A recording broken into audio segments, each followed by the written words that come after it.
Hello. Hello, everybody. Welcome to the stream. Happy Monday. This is one of the best screens I've seen in some time. Thank you. It's an old going live screen mixed with a bunch of assets from the newer going live screens to just, the old live screens weren't quite chaotic enough. So I had to make it chaotic. Also, the old where it says "Hey Bestie," it used to be like, follow me on Facebook and shit, which don't do that. Just a kiss of chaos, just a smidge of dupe. You don't want all chaos all day. Then you get desensitized. We didn't have a sad yesterday. Do we have a mad today? Would you like this to be a mad? It can be a mad.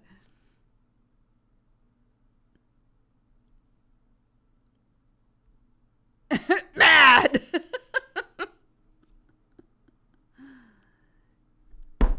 Mad time. What does the shirt say?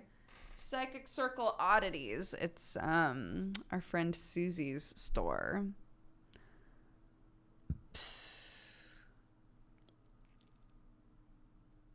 We even have the emote. That's true. Mad and matter.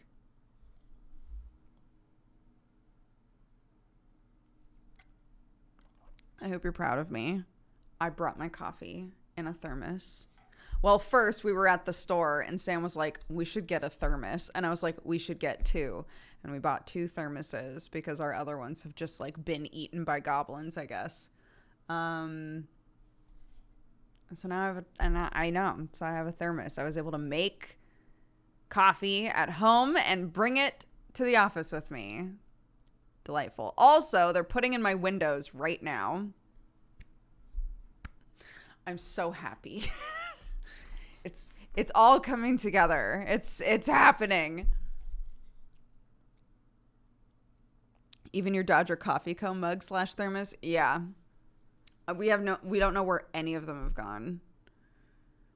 It's super weird. We had two Dodger coffee ones.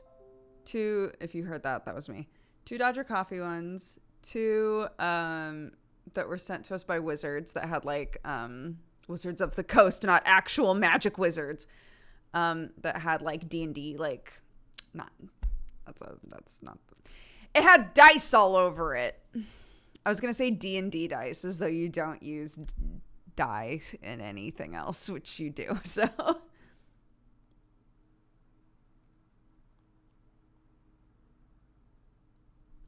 yeah. So I don't know. I don't know what's happened there. But the other thing that we finally bought was more utensils because we've been in a weird utensils drought. Again, goblins is the only explanation for why there was one spoon and two forks. Why? Where did they go? Where have they gone? So we got more utensils. You make do with a thing like that, and then you have someone come to stay with you. And when Kraken was with us last time, we were able to be like, we just, we're still like moving in. And he was like, sure, it's, whatever. So we'd be like, yeah, there's only one bowl, but it's because we're still moving in and stuff's weird right now. And he was like, it's fine. But now coming to stay with us a second time and we still only have one bowl and now all of the forks are missing is like, it's gotten worse. He's like gesturing to our kitchen like, what's happened here? Guys, what's going on? And we were like, I don't know. So we all went when we went to the grocery store to get stuff for this big camp out that we did yesterday. Yeah, it turned into, should we get utensils? And then Sam was like, should we just get another set of plates and bowls? Should we get a couple thermoses? Yeah. Even just for the sake of our poor guest.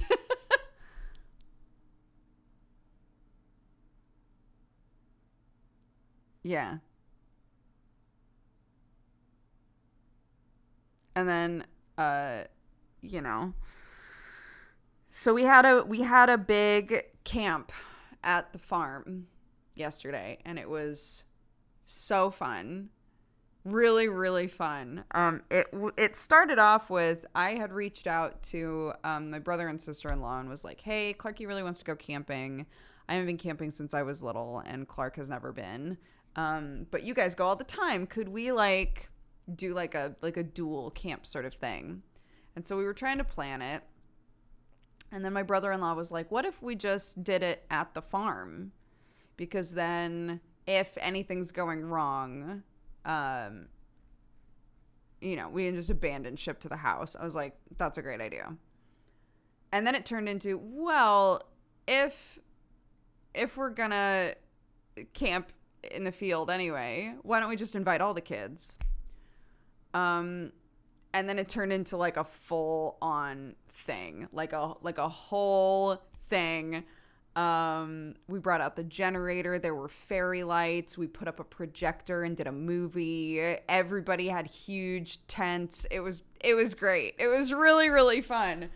And Clark slept like a rock the whole night.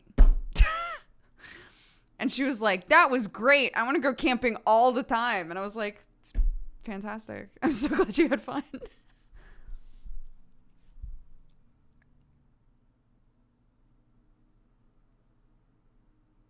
Yeah, it was great. So we were like, well, obviously we're doing this every year now. This is gonna be like a family event that we do every year now. Um, yeah, it just wound up being a big thing. We had 7 kids over at one point. Not all of them stayed to camp, but we had 7 kids at one point. A bunch of adults, and I got to use the pop-up tent that my mom sent me for my birthday, so that was super fun. Our big thing was we went to because originally I was just gonna sleep on the ground, like on the floor of the tent in the sleeping bag, right?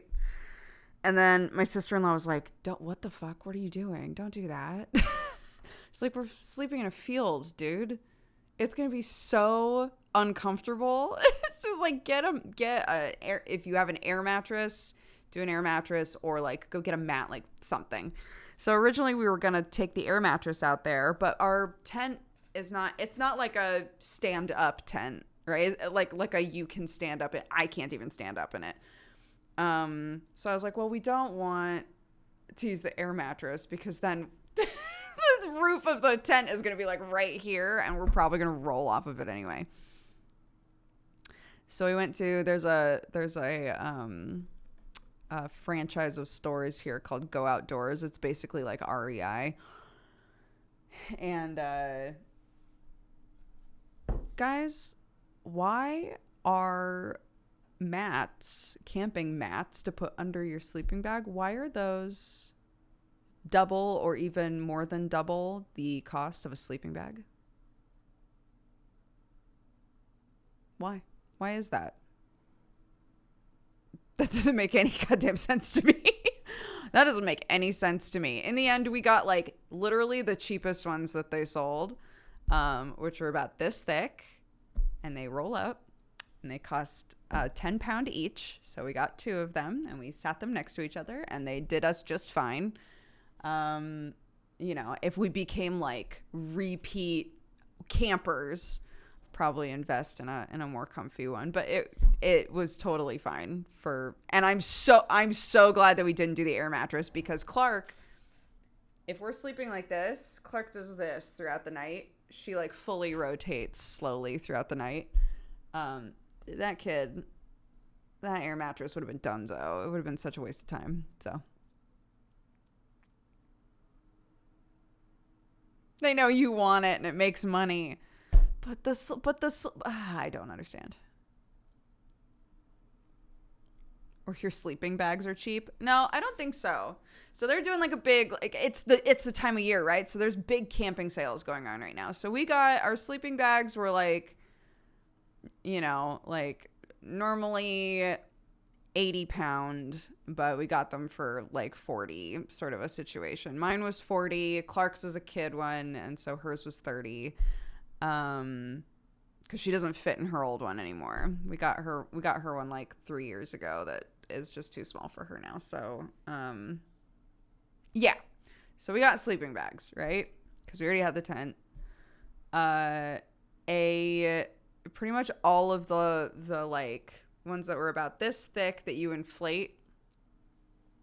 I was like, maybe we'll just get like a queen sized one, so that we're not buying two. Surely that's more cost effective. It's not. Pretty much any of them that you inflate that are like this thick are around 100 pound or more on sale. It's fucking crazy.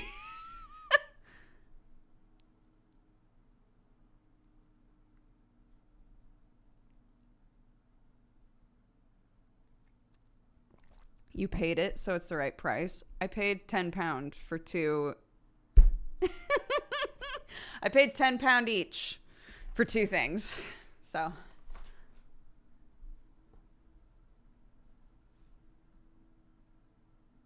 anyways, big believer in sleeping pads now. If you're a camper, bro, even the shitty one, like, did right by us. We slept fine. So I was just shocked. By the price of a sleeping pad. But I guess if it's the difference between you sleeping or not sleeping, then it makes sense.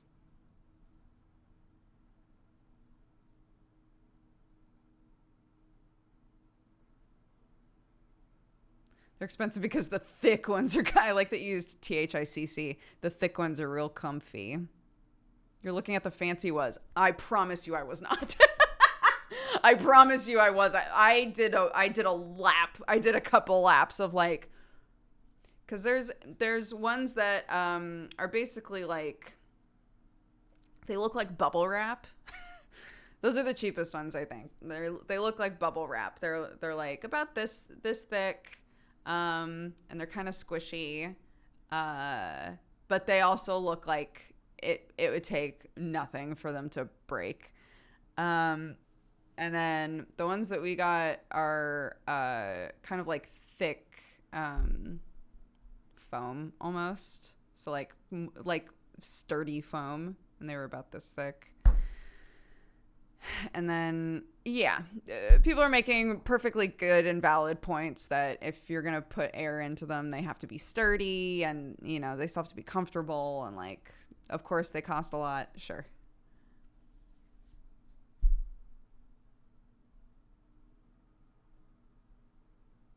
£10 for something you can use multiple times seems okay. I'm not saying £10 was bad. £10 was very cheap. I was worried because of how cheap it was in comparison to everything else. £10 was very cheap, and they did the 10-pound ones did totally fine for us. The 120-pound ones, I'm sure, are also great, but I was not about to spend that much when I don't know if how much we're gonna use it.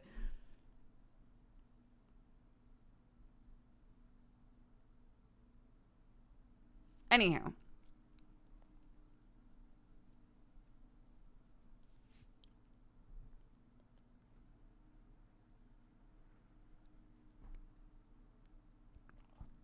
Clark had an amazing time.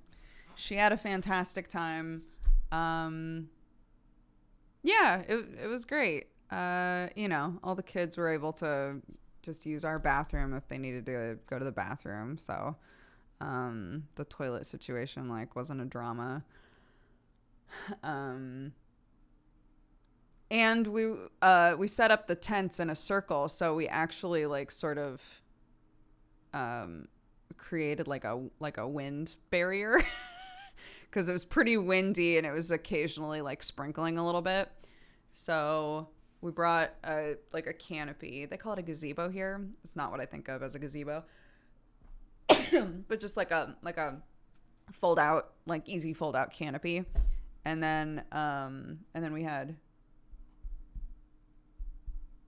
5 tents, 5 tents, and did a little barbecue, and the kids played a bunch of games, and it was great. My mother-in-law was like, are we going to be able to keep them occupied from 2 o'clock on? It was not an issue at all. –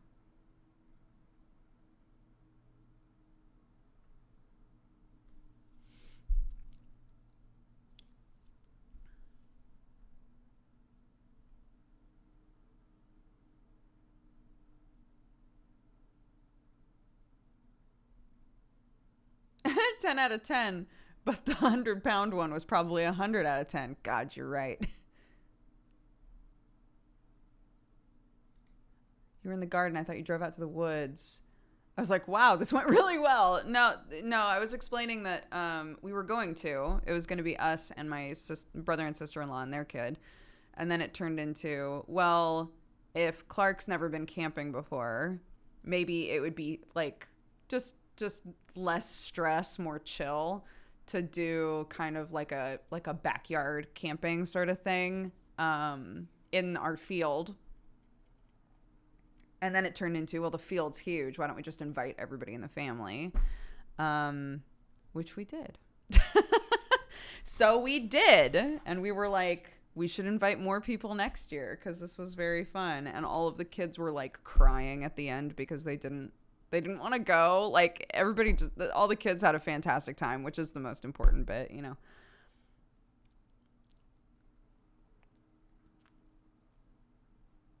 I did, yes. If you're talking about Cosmic Wheel Sisterhood, I did play the demo of that game. It was very interesting.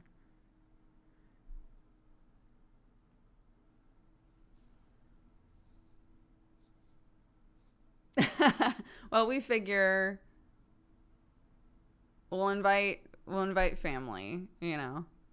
If it becomes a yearly thing, eventually the kids will probably be like, can I invite my best friend? You know, it'll probably sort of like naturally expand into more people, you know, but for now it's just family. It was very fun.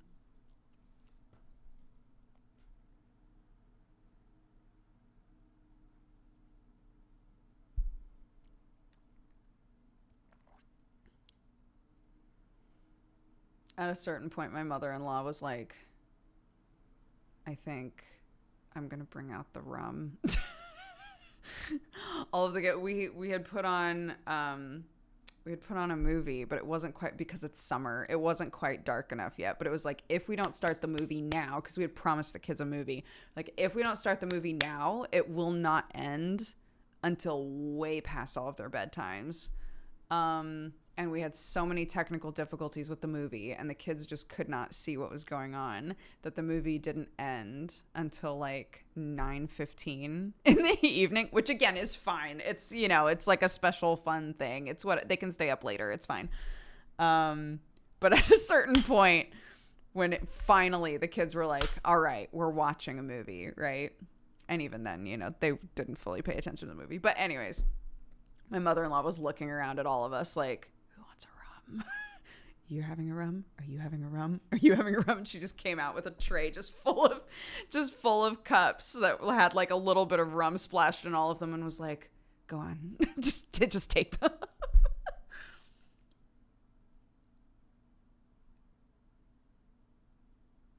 They watched Moana, which it was down to a vote. So all of the kids got to vote. But the eldest cousin was not there for the vote. It turned into a whole drama. It was, do we want to watch Moana or Trolls? Clark and Nettie voted for Trolls, and then 3 of the other kids voted for Moana. And Clark was like, We had just watched Moana like a few days ago, so she was like, "Oh, I just watched Moana. I really want to watch Trolls," And my sister-in-law was like, "Well, we're leaving it to a vote. We can't watch both movies, so it's fine." So they start Moana, and then our eldest nephew, he shows up and he's like, "Why are we watching this movie? Weren't we gonna vote?" And they were like, "Yeah, we did vote. You were not here. Where have you been?" And he was like, I didn't know the vote was happening." He was like, "I wouldn't have voted for this movie." It turned into a whole thing, but it's fine.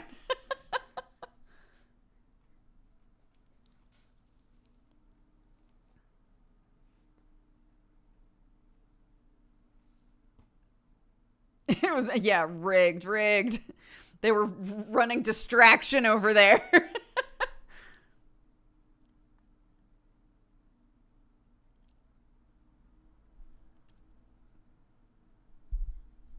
It wasn't open.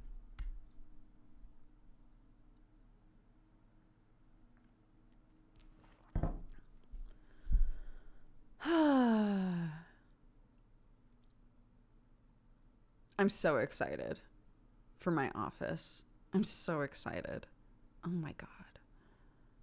I can't wait. I want to set up my office so bad. I can't wait.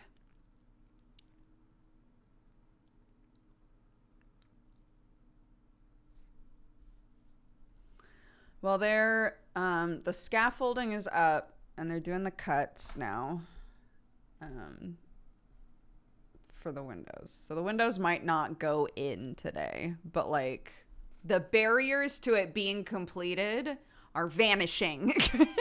They're vanishing soon.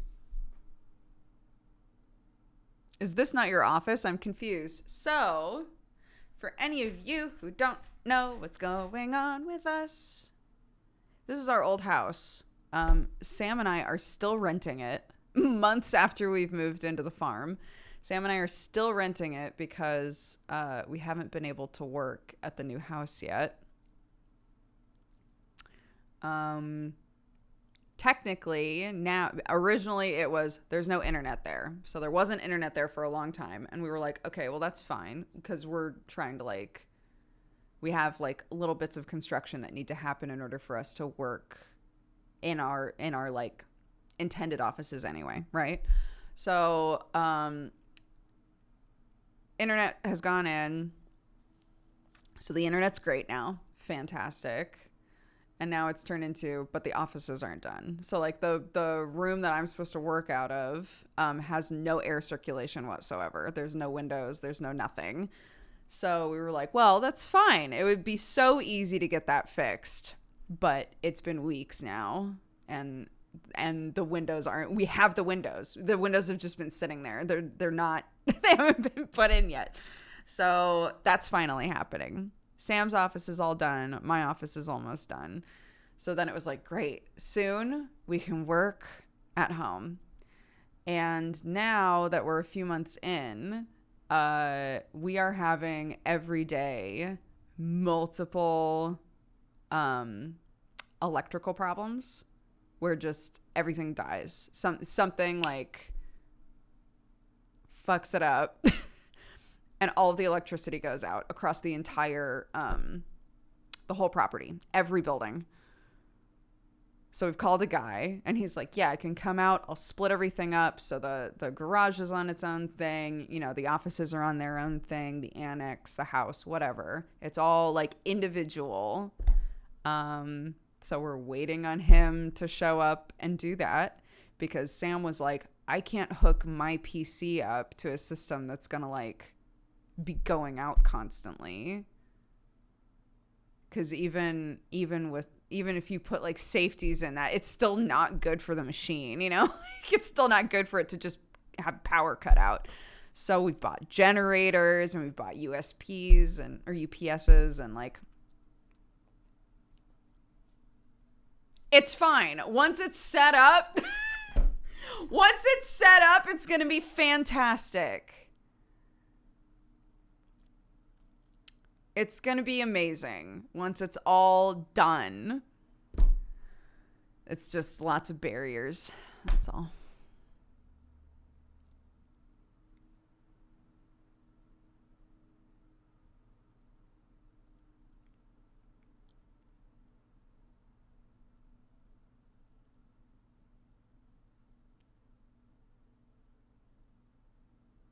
Generator power isn't good for PCs either. Yeah, we know. We know. We're just doing our best out here, dude.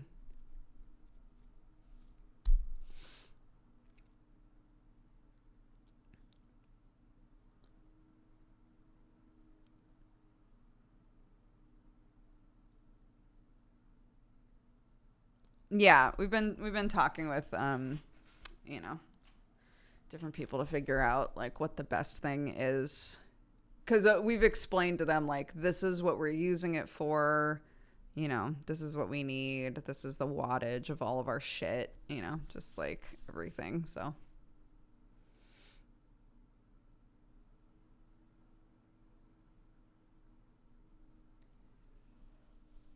once like the electrician's been out there and sorts everything, it'll, you know, hopefully it'll be like a really rare weird situation in which we even need those things, and it'll just be good to have them as backup, you know.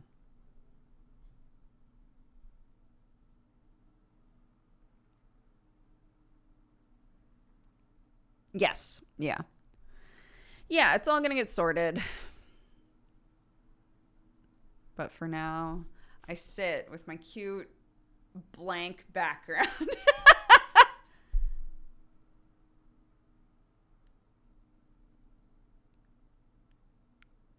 Does your office also have an ominous crimson red background? No. The because it's an outbuilding, you know, it's not painted. So I get to paint it whatever color I want.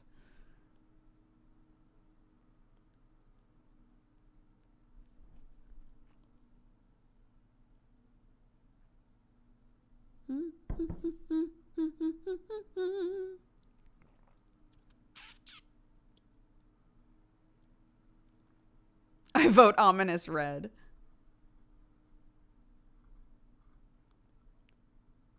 Is it an outbuilding because of Sam's loudness? No, we're working out of the same outbuilding.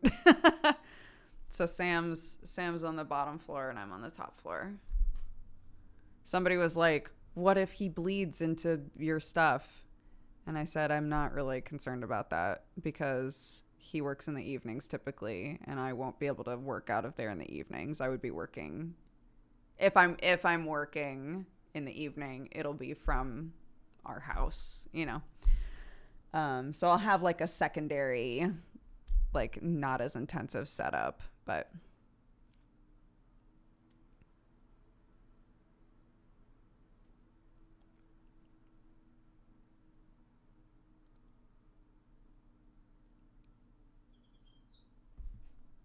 mm-hmm.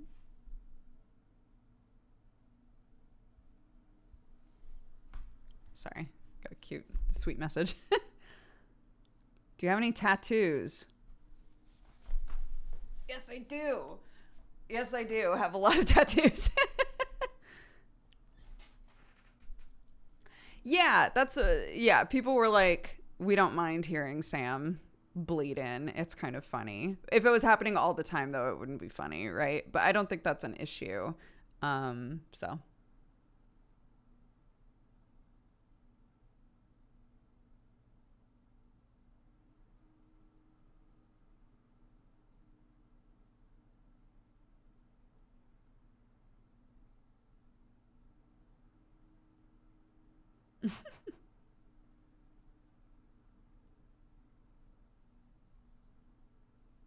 yeah, it's been forever since I've gotten a tattoo. It feels like it was what 4 years ago that I got all this stuff done.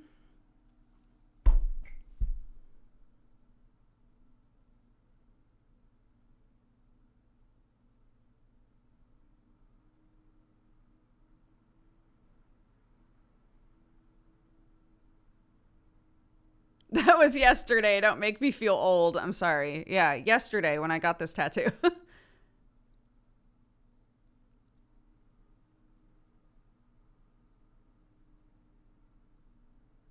Oh, that's cool, Tyler. That sounds neat.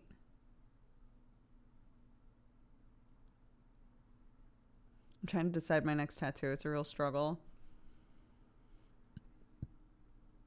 I think I'm gonna stick with um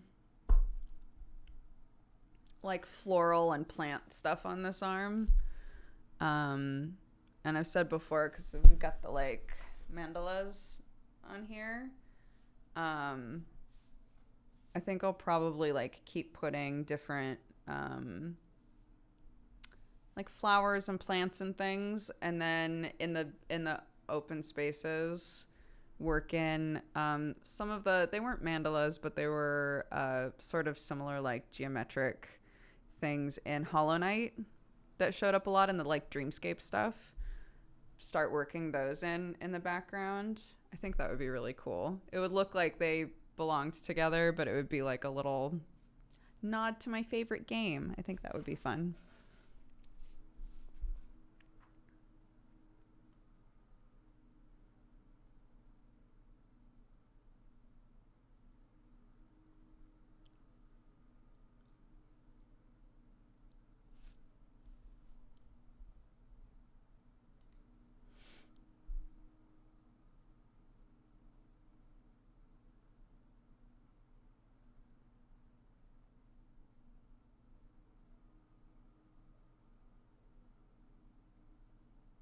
No, Gigante's icon in Monster Hunter World is on my list for that same reason.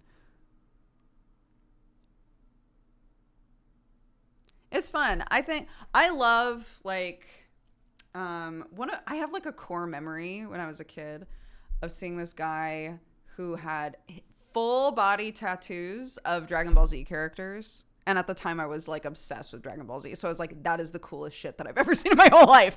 Right. Um, and I still think it's really fun when I see somebody who's just like, I'm just covered in video game characters, in anime characters, in, you know, just fully like, this is what I love, dude, you know. Um, I think that I would prefer to have stuff that's like a nod to those things instead of like specifically those things, if that makes sense. I've talked before about getting like a little squirrely like black dragon because I loved Yu Yu Hakusho so much growing up, and I loved Hiei specifically. So like just little things like that where it's like, I know why I have this. You know.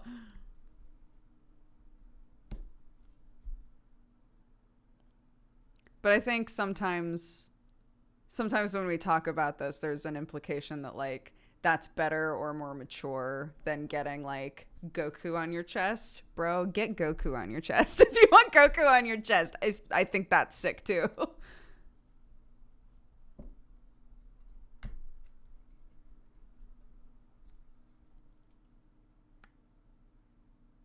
Mm-hmm. When I was in college, I was like, what if because I was so into Bleach for like a hot minute. I was so into Bleach, and I was gonna get oh my god, Grimjow's number in the same spot that he has the number. Why? I don't know. Just because I was so pissed off that Kubo was like, I'm sick of drawing this man, and just stopped drawing him, and he just vanished. I was so mad about it.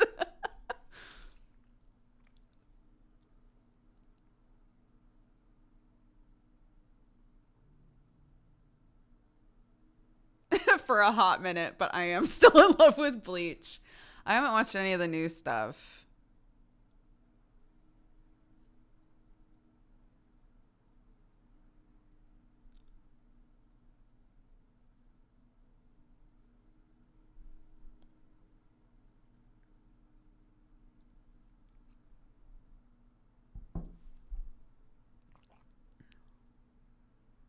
The sad cat boy. He was a sad cat boy. I actually forgot about that. At the time, I was also working in I was taking kittens in from the shelter. And I kept thinking to myself, I was a foster parent to like socialize kittens, and I kept thinking to myself, one of these days they're gonna give me a cat, and it's going to be the perfect cat to name Grimjaw because I always got to name them, and it never happened. But I did get to name a bunch of cats after Full Metal Alchemist characters, and that was super worth it.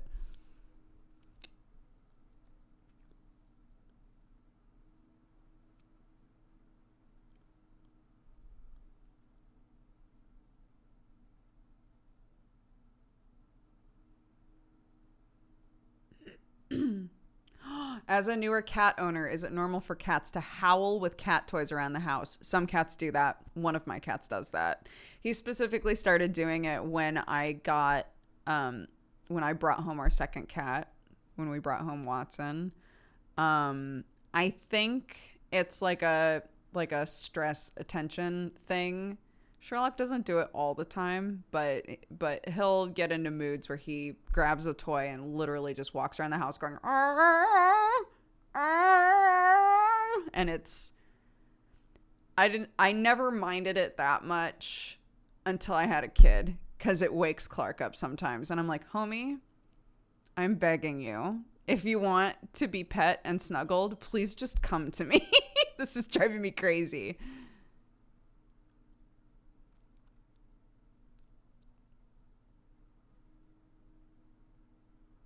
Jackson Galaxy says that it's self-soothing behavior. There you go.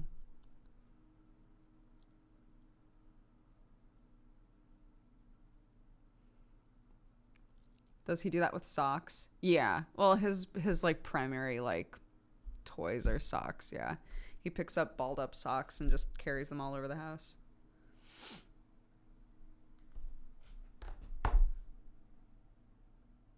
Let me sneeze, please. I'm begging you. Ah! It's fine. It's fine. I'm not mad.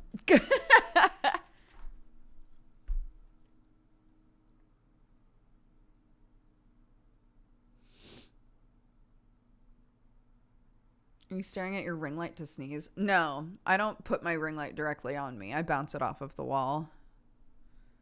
No, I was looking outside.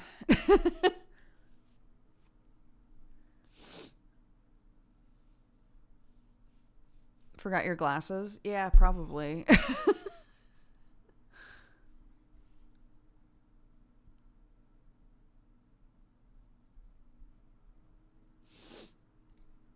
Yeah, I don't know what that is. They say it's like a genetic thing. Staring at lights to sneeze.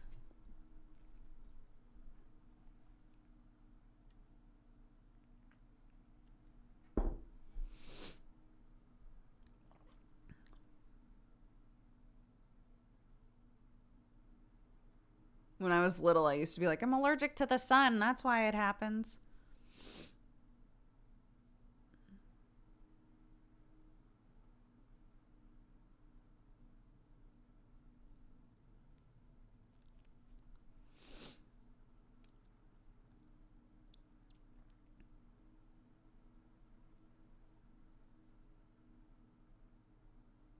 And then I had a friend in college who was actually like told that he's kind of allergic to the sun.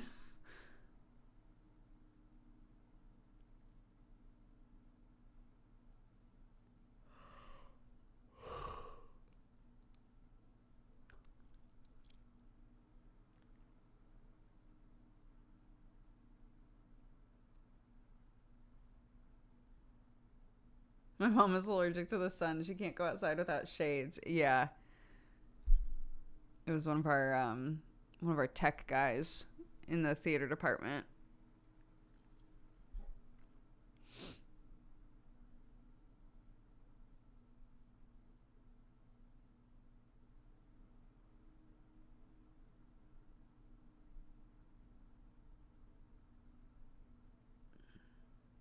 Isn't Manda allergic to the sun? I have no idea. Maybe.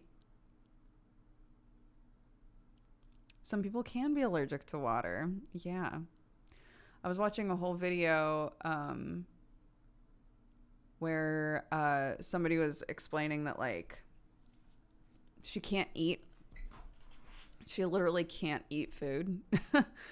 And so she was showing, like, she was like, so how do I get what I need?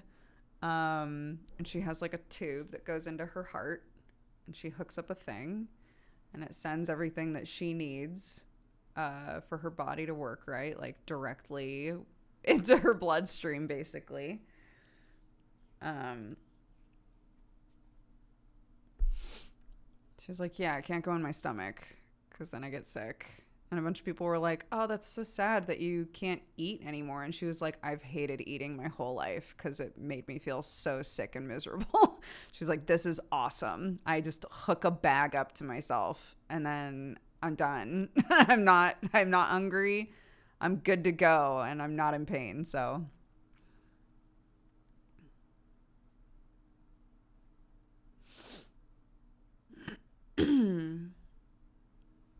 but it's interesting stuff like that where I've never seen anything like that before. It's not a thing that I would think. I wouldn't have thought to myself, like, if somebody can't ingest food, how do they get food, right? Like, how do they get the thing that they need? And now I know. At least I know one way that can work.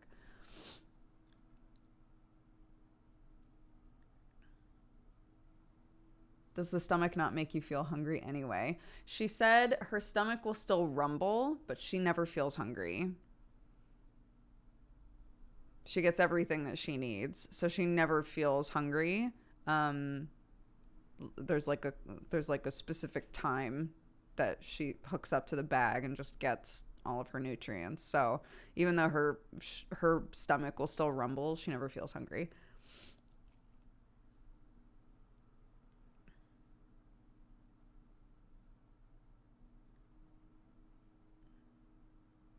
So I guess her body still makes the normal noises.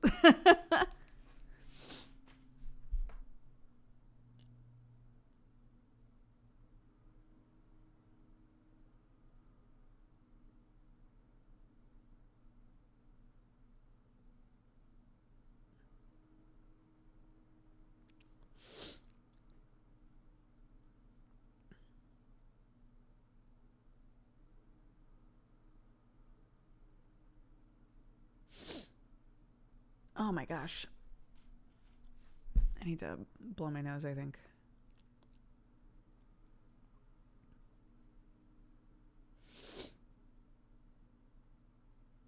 Why were we talking about this? Why did I start talking about this? I literally don't remember. It's fine. Yeah, I'm going to. I'm going to go blow my nose. One sec. Oh, sun allergies. That's right.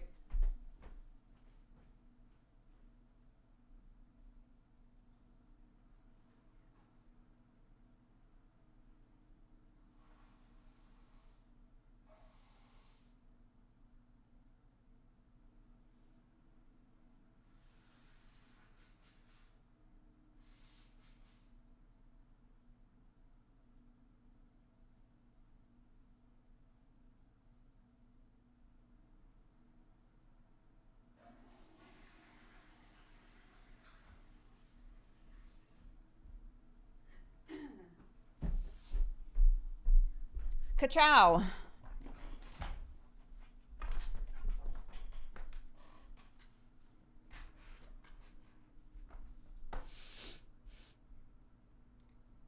Guys, these more intricate questions you would have to ask her.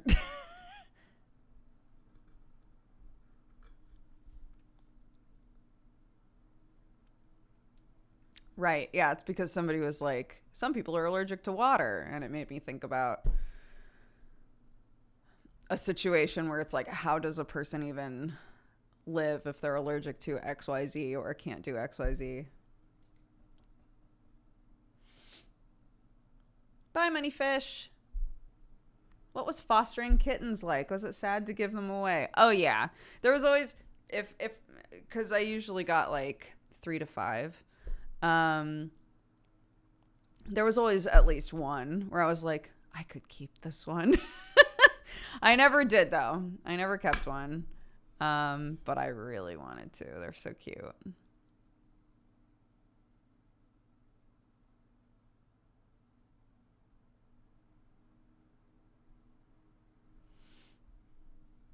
I know.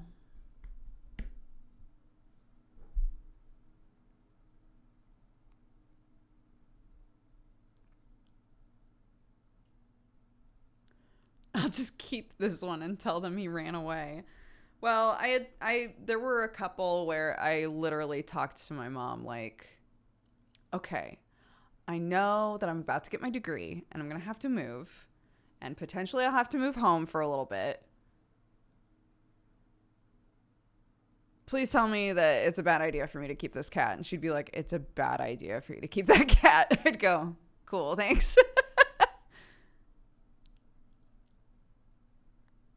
How did you manage to fight the urge? I was a student. I was finishing up my degree. I knew I was going to need to move soon, potentially move home with my mom, who cannot have a cat in the house. It was a bad like time in my life to be like, I should take on a creature that needs and relies on me.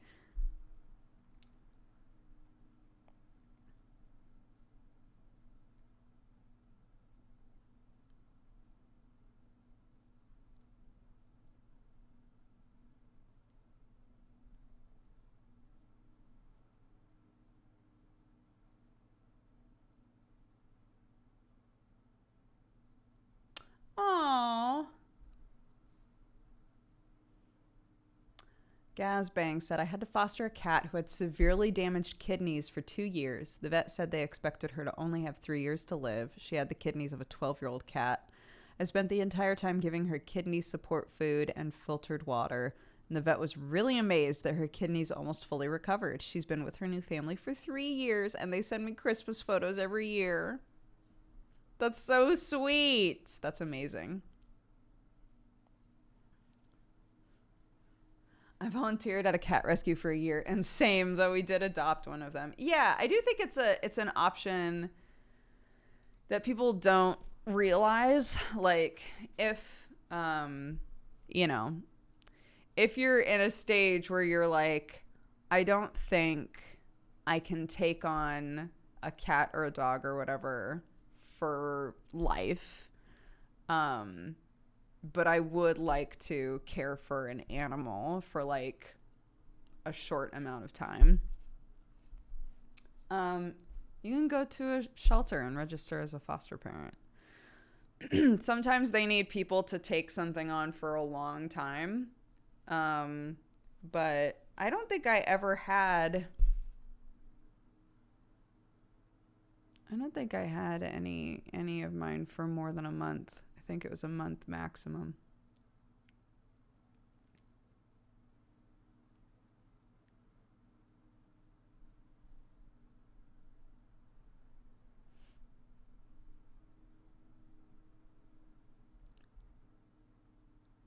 Just test driving some cuties. Did any cats cause big problems? So again, I named a bunch of cats after Full Metal Alchemist characters. The one that I named Olivia was such an asshole. She fucking hated me. She hated me. It was a set of 4 kittens. 3 of them were fine. They all hissed at me for the first like day or so. Basically, they would send me feral kittens and be like, they're young enough that they can still be socialized, but it would take time. It would take time for them to get used to like being in a person's house, trusting humans, whatever. Olivia was so much work. She was the most work out of any of the kittens. This was a set of 4 kittens. 3 of them by day 2 were like exploring a little bit. They were using the litter box. One of them like curled up with me to sleep. I was like, oh my gosh, amazing. Olivia hated me. She fought the system so hard, which is so true to her name.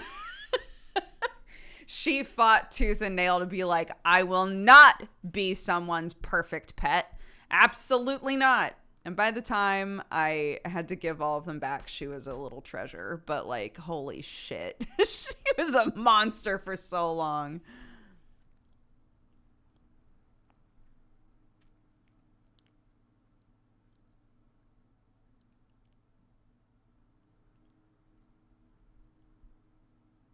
What about her was so monstrous? Oh, she just peed on everything.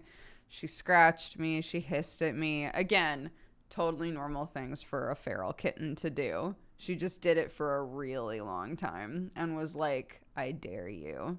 I dare you to believe that I will be anything other than this. And it, like, oh my God, it was rough. But, in the end, we had mutual respect, and I was like, Olivia, if I'm being totally honest, really glad to give you back. but I'm sure you're gonna be an amazing cat for someone.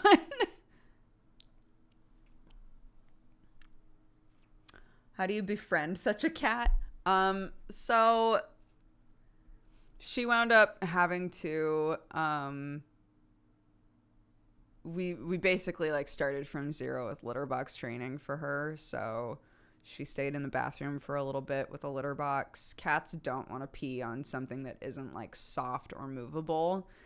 So if you put them in a room with like tile or linoleum and the only option for something to pee in is the litter box, for the most part, they'll choose the litter box, right? So we had a couple days there where it was like, you only have the litter box, dude, you know. I would never approach her. I would let her approach me. Just kind of chill in the same room as her, but not like force her to interact with me. It's just a lot of patience, you know. And then once I felt like she was good with the litter box, reintroduced her to the home in general. And yeah, it just took time. It just takes time.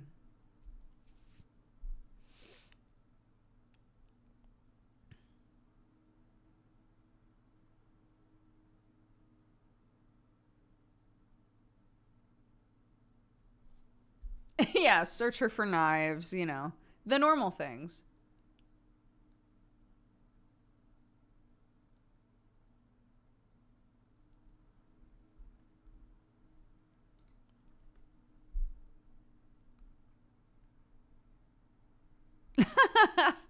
Oh my God. Last night, so one of the kids that was at the camping thing yesterday, he did not camp in a tent. He went home. But he's only one, right? So he toddles around. He's very cute. He can feed himself.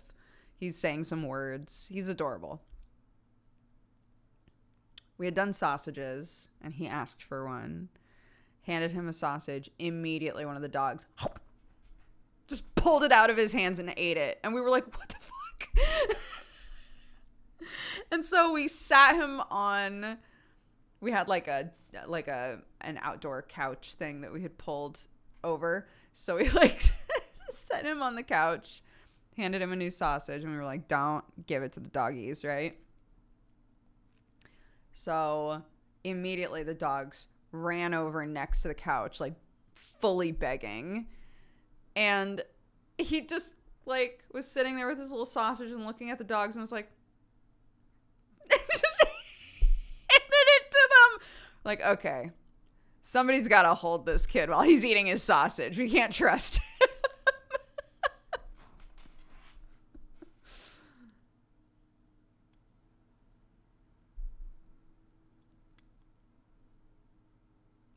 Kid was getting robbed, dude. They know what they were doing. There was 4 dogs there and the geese. Oh my God. Some of the videos, you'll never get to see them because it's of our property. But some of the videos that Kraken was taking were so fucking funny. They were just chaos. They were just chaos. It would be like, you know, 4 people from the Thorne family arguing over how to do a thing, and then he'd pan a little bit and the dogs were just all over the place, and he'd pan a little bit more and the geese were trying to like eat a bag. It was just like, this is what's going on today.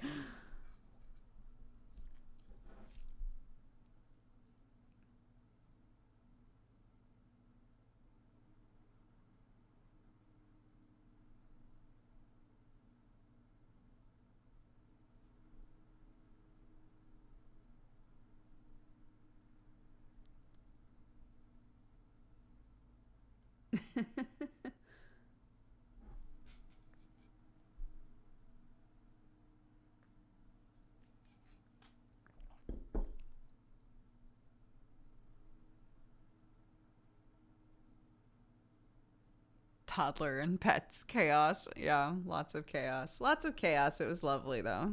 It was really sweet. I was like, we should definitely bust this projector out again in winter and bundle everybody up like real cozy and do hot chocolates. That would be very fun. So try and get use out of it. I was talking with my mother-in-law and she was like, yeah, you know, when I was a kid, it would make no sense to get a projector screen. But, like, you know, it's not good that our climate is changing, but it does give us more opportunities to do stuff outside. So it feels less like a silly investment to get a little projector screen that we can use outside, you know, for the kids.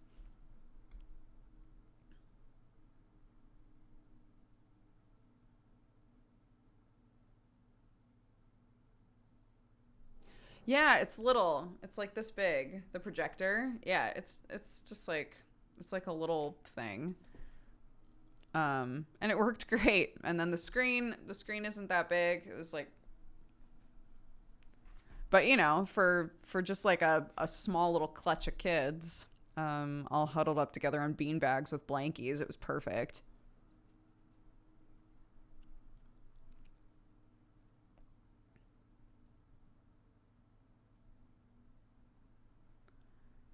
I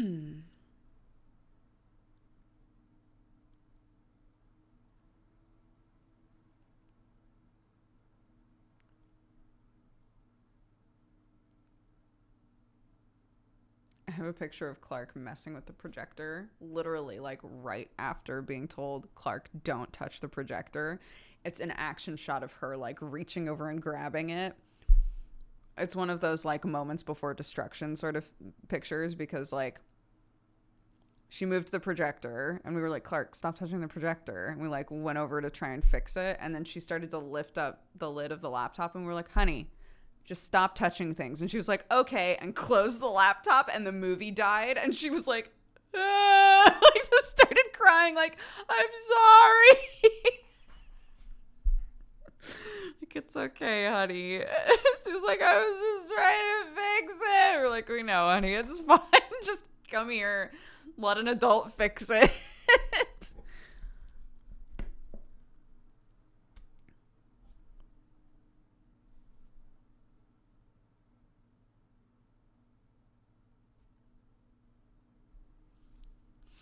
The sorts of things like by the end of the day, because the kids have been doing so much stuff, and if you spend time with little kids, you know, there's an exhaustion point where just everything is terrible, you know.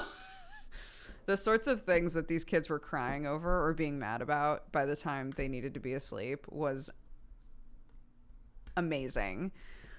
The kids were playing tag before it was like fully dark. And Clark was crying. And I was like, what are you crying about, honey? And she was like, I was it. And then I tagged them. And then they started tagging me and saying I was it. And I was like, yeah. Because you were it. And then they were it. And now you're it again. I was like, so chase somebody, dude. Go, you're it. And she was like, I'm it. Like ran off again. Like she was just so upset.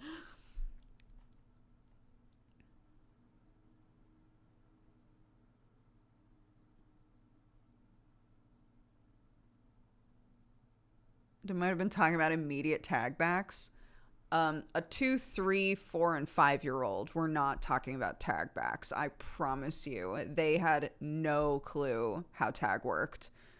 At one point, I was trying to play with them, and they would all just slap me at the same time and say, you're it, all at the same time. And I was like, no one knows who's it. They have no idea how this game is supposed to work. They were just all slapping me at the same time. You're it, you're it, you're it. I was like, apparently. Apparently I am.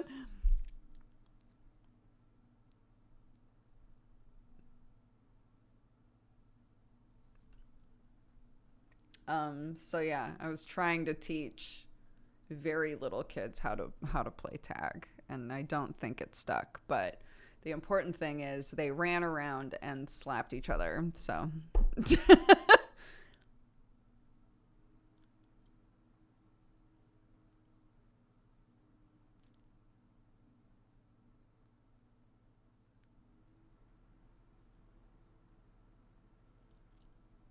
yeah, and then once they were finally like curled up watching the movie, we were like, they're definitely gonna fall asleep. It just continued to be chaos.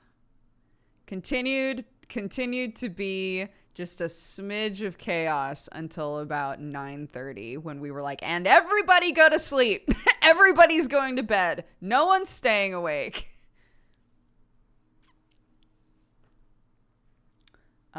Clark was like, we didn't bring a book. I was like, I did. I was sent a Dungeons and Dragons book when the movie came out. I was like, I brought a Dungeons and Dragons novel because I was positive that she was going to fall asleep the second I started reading. I was like, yeah, we'll just read the first couple pages. And she was like, okay. So we curled up and I started, the second I started reading, she goes, Mommy, stop. I'm trying to sleep. And I was like, oh, I'm very sorry.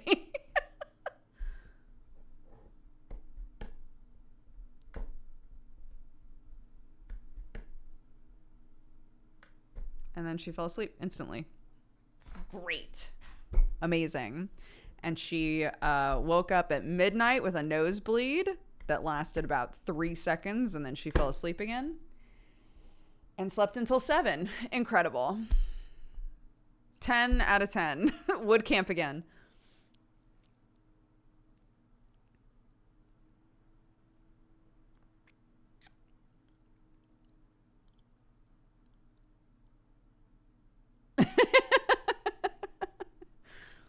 I don't have a book, so I can't sleep, but also be quiet. Yeah. Yeah. Sometimes that's how it is. Sometimes even adults don't know what they want at first, you know. For Clark, it was every night we read a book, so we need a book. But then once I was reading, I think she realized how exhausted she was, and she was like, stop reading. I just want to go to sleep.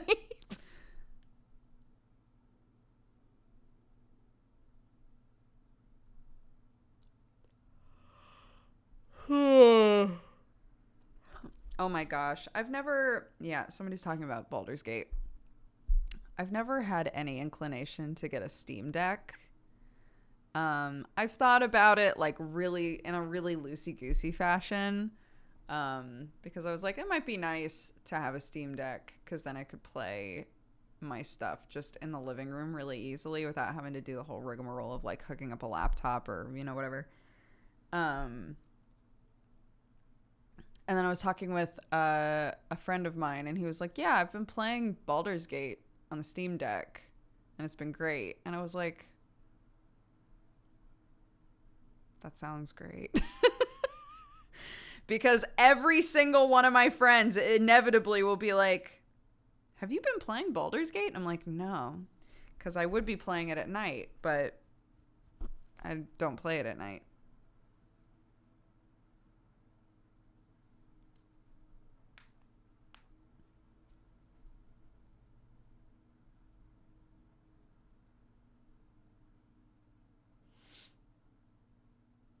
The refurb ones are a great deal. Hold.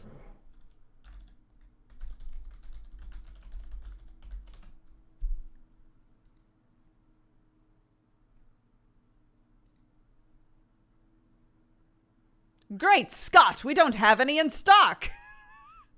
Great, thanks.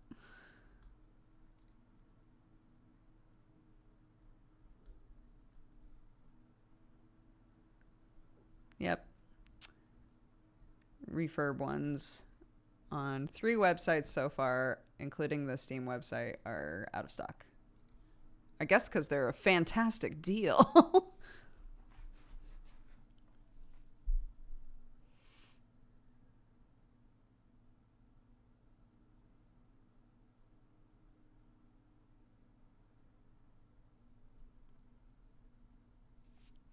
Ba bum.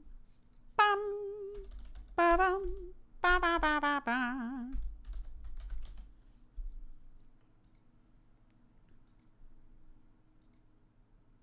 I got really invested in a playthrough and then the streamer quit. Oh, like a Baldur's Gate playthrough? Oh.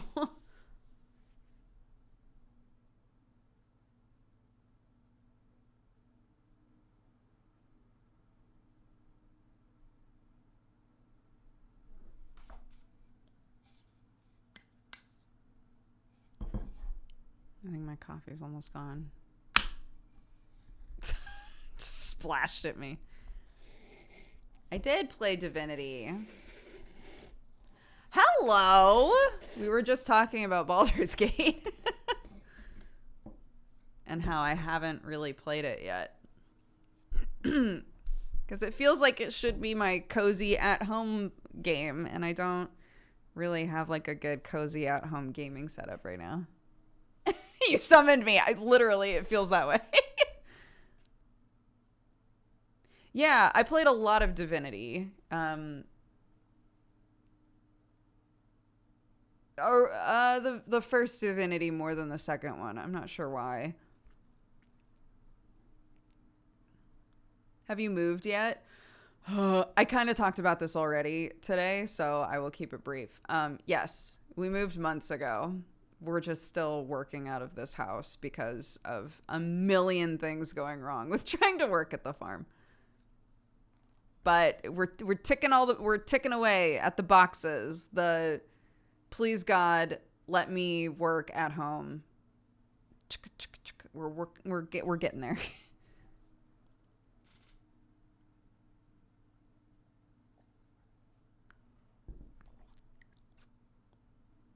Oh, I mean, Divinity and Baldur's Gate are storyline wise, character wise, all of that completely different. They are not the same world. They're not the same thing at all. They're just by the same company. Baldur's Gate 3 is made by Larian. Baldur's Gate 1 and 2 are not. But Larian also did Divinity 1 and 2. Yeah, it's if you want to play a D&D game that gives you like a lot to do and a lot of options, then yeah.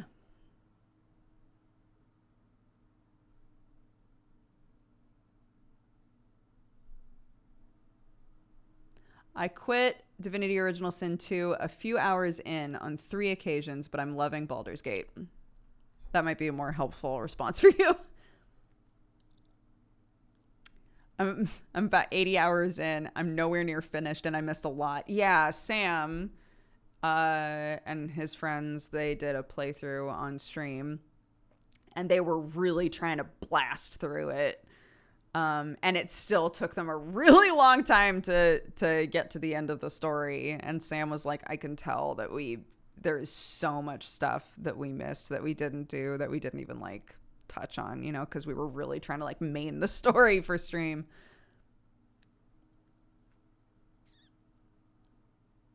I was sold on Baldur's Gate 3 after someone told me there's a hot vampire man. There is.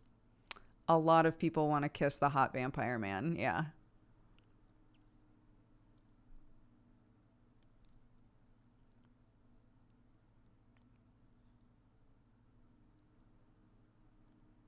I have Asterian brain rot real bad, which I didn't expect.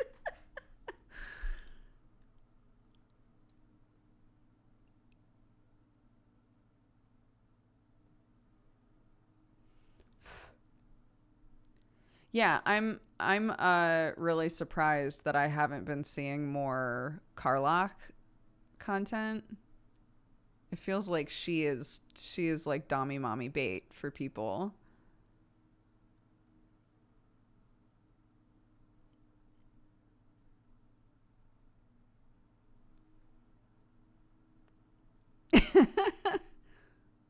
She's a I know, not in person out. I'm saying the sort of people that are like, I just want her to crush me with her thighs. That that sentiment. I'm not saying that she has a dommy mommy personality.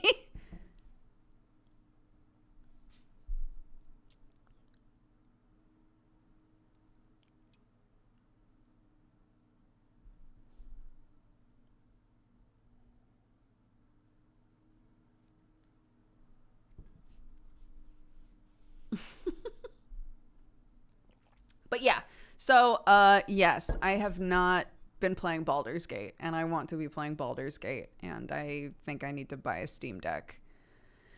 Is what is the point that I was trying to make.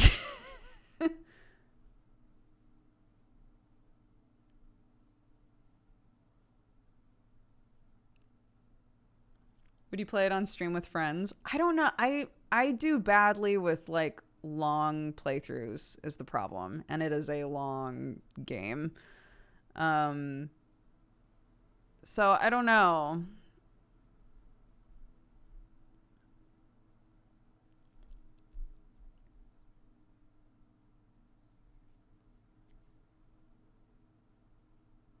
I thought the point is vampires were hot. I didn't bring that up. I didn't bring that man up. You guys did.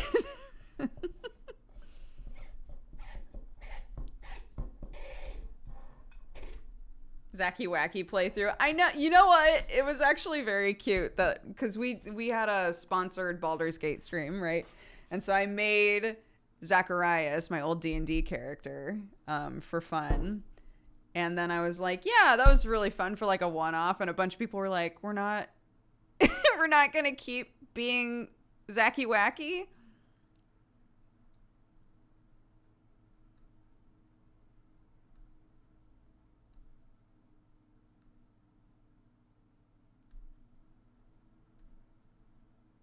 Yeah, I think if you don't play co-op stuff super often, which I don't, you know, if you don't play co-op stuff super often, there's sort of like a performance anxiety is not the right term, but like um maybe like a commitment anxiety of like if we're going to start this long story-based game together and you're going to rely on me to like be there to play it with you consistently, that stresses me out, you know?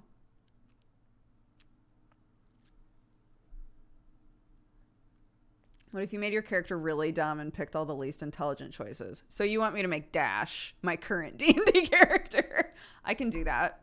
Yeah, I could make him.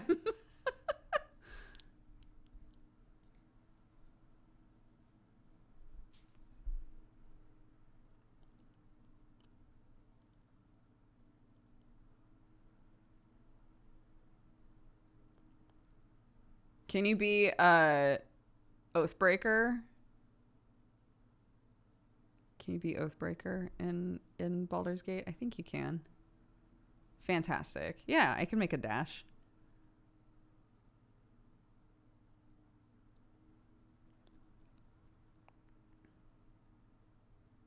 You can't start as one. Oh yeah, it's just like any other subclass, right?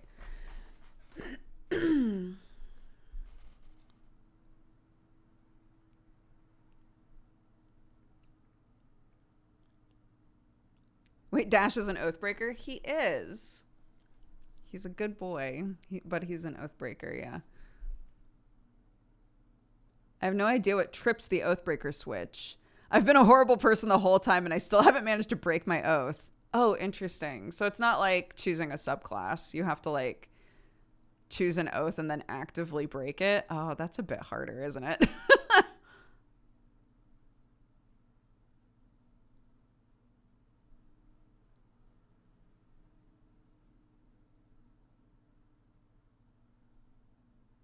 I did it by accident pretty early on. I broke my oath smacking a person who turned to stone. It counted as an unjust killing. Interesting.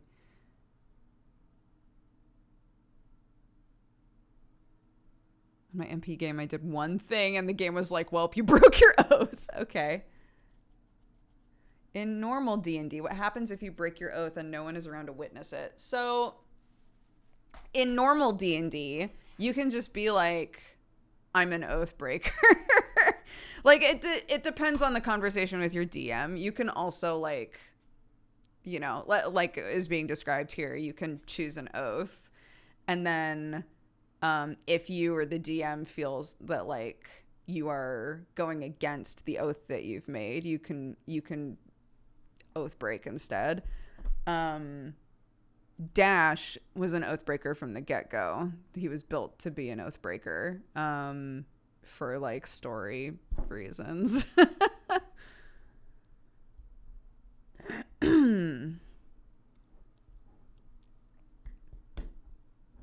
Normally you need an evil alignment for Oathbreaker. I mean, I think one of the fun things about D&D is reading something as written and then going, okay, what if I flavor change this, you know? So yeah.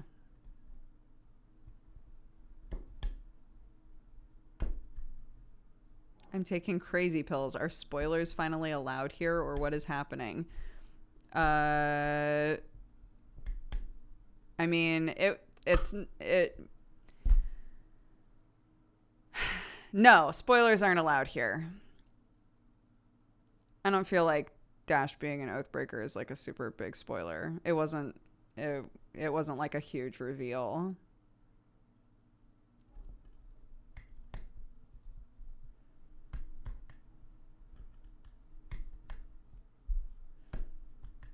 But it was fun when we first started Deadbeats to be like, yeah, he's a paladin, and then see how long it took for people to be like, but what kind?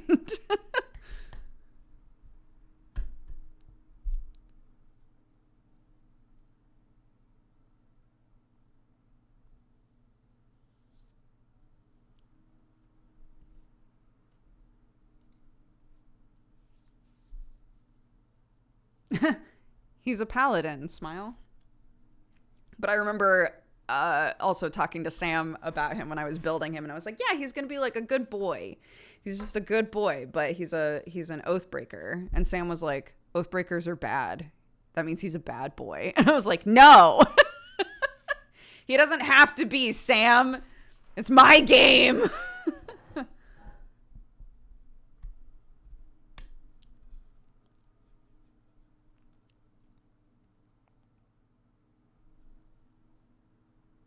Yes, go lurk, go lurk. It's good to see you in chat.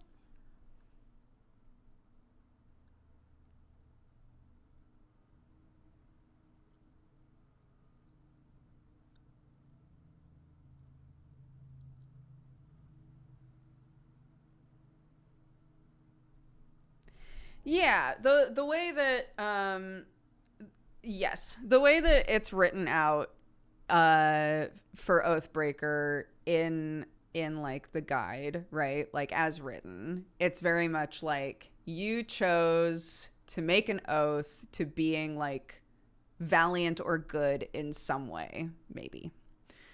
And you've chosen to break that oath to follow a more wicked path.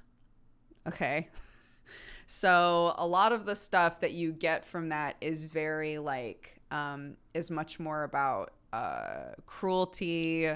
There's a lot more undead flavoring. You know, it's much more like following a path of darkness, sort of a thing, which worked really well for Dash because of story stuff. Yeah. So he's an Oathbreaker.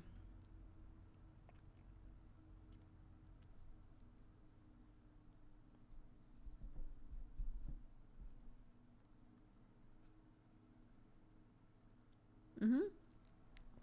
You don't have to, if you're reading, at the end of the day, it's about your table and how you and your DM feel about a thing. If you're reading through a book, you know, a player's handbook or whatever, if you're reading through a class and it's like, yeah, this class is typically good aligned, and you're like, but I want to be, you know, like more chaotic, or I want to be evil or whatever. Like, this is an evil campaign, but this class says that it's supposed to be good and it's supposed to be about, you know, loving nature or whatever. Of course, you can always figure out how to flavor something where it's like, okay, well, what would be the more like perceived as like evil twist of like these ideals? What would be the more good twist of these ideals, right? Yeah.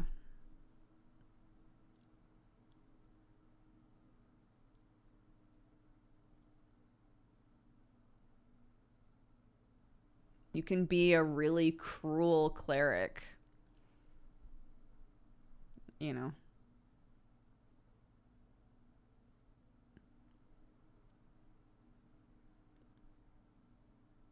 A lot of DMs don't really, it feels like nowadays at least, a lot of DMs don't really like pay attention to or care too much about alignments. But it's more even if an alignment isn't listed on there, right? If it's like, yeah, these people or this class type or whatever, you know, they're bad. They're evil and they love evil stuff, and they're they've dedicated their lives to a path of wickedness. It's also kind of like, okay, when we did Monster Hearts, all right, when we did the Twilight one shot, I was goofing so bad about the fact that I was making this like mega nerd vampire, because in the book it's like, you're a vampire, you're seductive, you're fascinating, but you're also cruel and calculating, right? Like all of this stuff that was very like, wow, you're so mysterious and like maybe evil, and like all this sort of stuff. And I was like, not mine, not this man. You can make whatever you want. The flavoring is there to give you like an idea of what it is as written, but you don't have to do that thing at all. And maybe it's easier at first to follow that thing, to have a guideline of like, okay, I want to be a human cleric, and I'm going to heal everybody, and that's my role in the party, and maybe I'm also religious, and blah blah blah blah blah. Maybe I'll follow all of the normal check marks of a cleric, and that'll make it easier for me to learn how to play the game, to just like follow the checklist. But once you've played a few games, it's really fun to be like, I don't want to do that. I don't want to do that. It says that this thing is bees. What if it's not bees? I don't want it to be bees. I want it to be something else, It's great.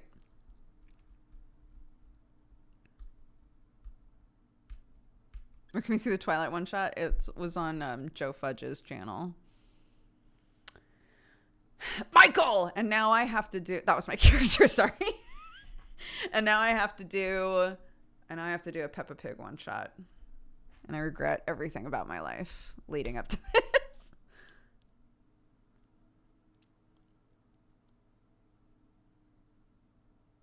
I promised.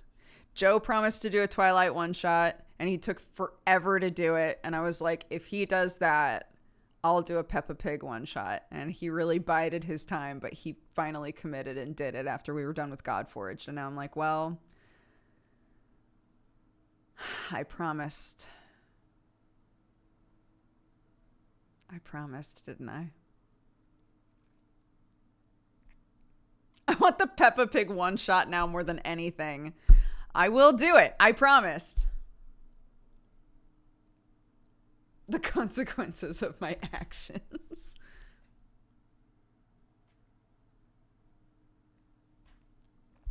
First, I gotta watch every bit of Peppa Pig media that's out right now, because there's a bunch of episodes I haven't seen.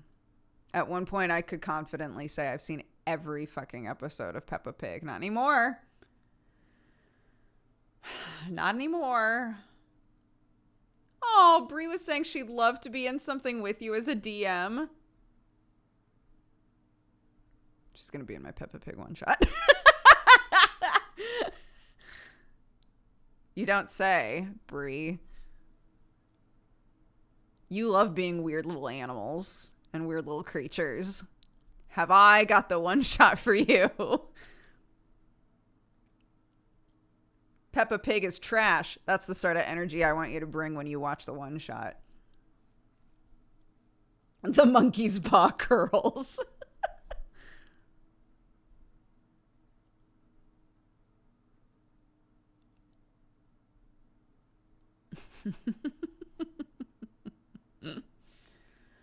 Oh, goodness. I love it. I love it.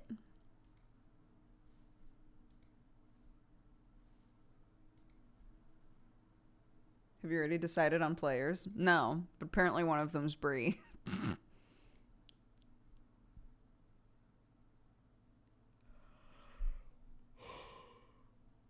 Yeah. A Peppa Pig Bluey crossover? Absolutely not. I will not sully Bluey with Peppa content.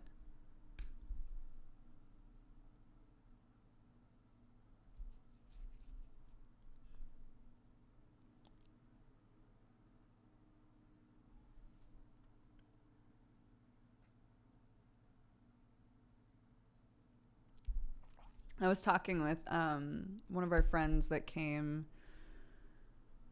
He's really family more than anything. He came to the camp thing yesterday, and he saw the Dungeons and Dragons novel that I brought to like try and read to Clark, and he was like, I have no idea what this is. And I was like, Dungeons and Dragons? He was like, yeah, like conceptually, I guess I kind of understand what this is, but I don't really understand what this is. And I was like, do you want to know? Be careful about your answer because I will go into too much detail. And he was like, yeah, I'm really curious about this. So I'm like describing to him what D&D is basically. And he was like, that sounds like a lot of fun. I was like, it is a lot of fun. You and your wife should play D&D with us. He was like, who would run it? I was like, I'm not great, but I will. Look, if you're down to have a mediocre but very excited dungeon master, I will do it. Just tell me when, dude. I will do it. And he was like, okay.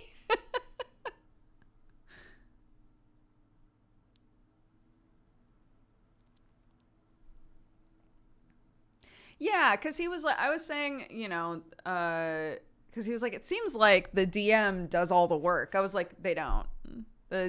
No.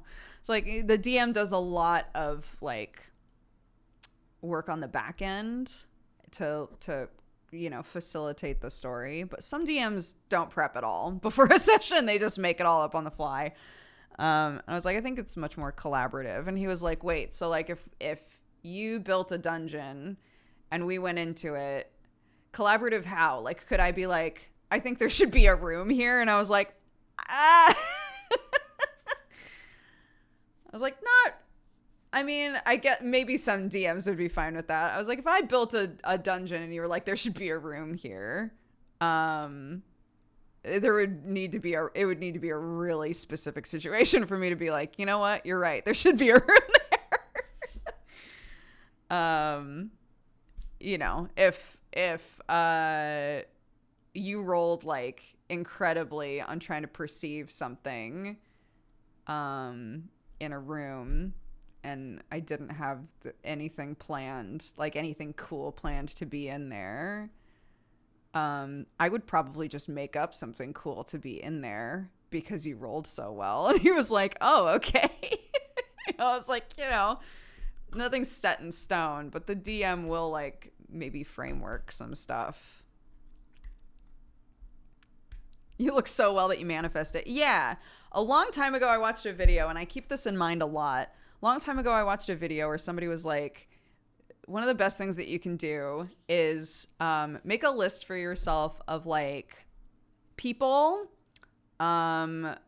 treasures, like little things that you can quickly just plant into a situation where you want to like reward players with information. So it was like, I'll have like certain NPCs in my back pocket or like a couple different scrolls with information or like whatever. And if somebody rolls really well or they're like really looking into something and I didn't have anything planned to be there, I'll be like, you know what? They rolled really well, or I didn't have anything planned in this room, but they're really committing to like looking through all of the papers, Sure. Yeah, there's something there.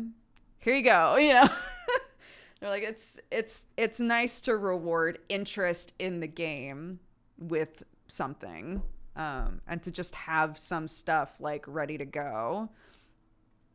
Or, if you had something planned to be in a place and nobody found it, you can say like, well, that's gone, they'll never find it. Or you can just keep that in your back pocket now and be like, I'll put that in a different place, I guess.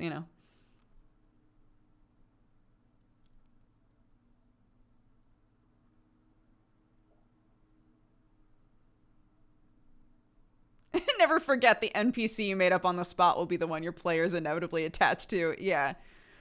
The like weird barkeep that, is having marriage troubles. Everybody's like, we gotta help him. And the DM's like, you don't. It was a one-off thing to say. They're fine. Please move on.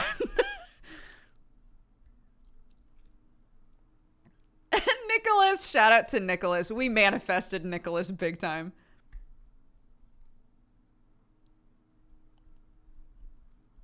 For any of you who didn't watch Misdemeanor was a pirate D&D game that was fantastic, and I loved it very much. And there was a whole bit where Laura Shigihara was playing a sorcerer named Luna, and Luna was trying to distract a guard and started like flirting with this random guard, and Brett put in way too much like personality into this guard, and we were like, oh my god.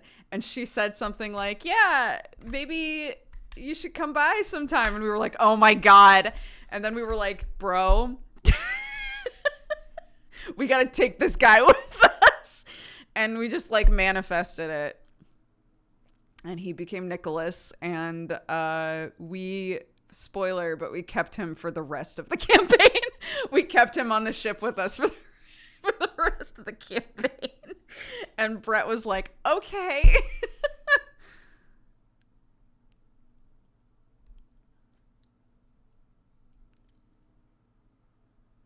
Yeah.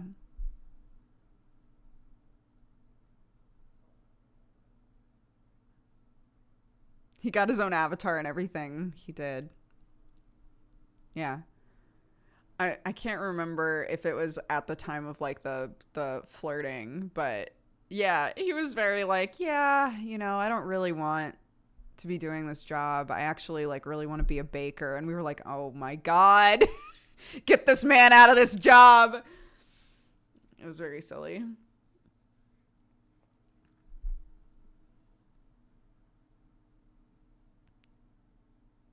But it was wonderful. It was also wonderful. It was just one of those characters where it was like, yep, we decided that this is a main character,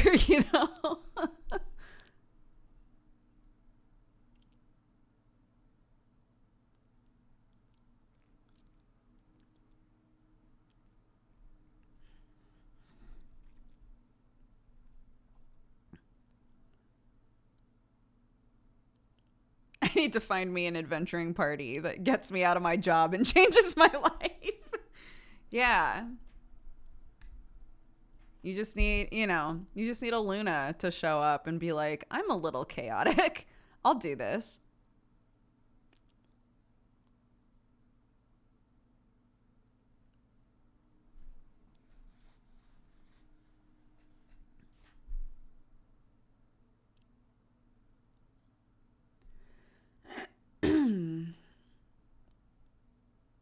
The real piracy was the friends we stole along the way. That's incredible. Wait a second.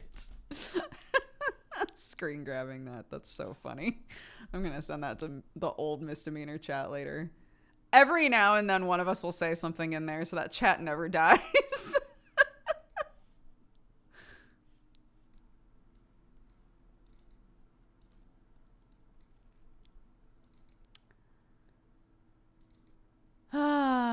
Here we go.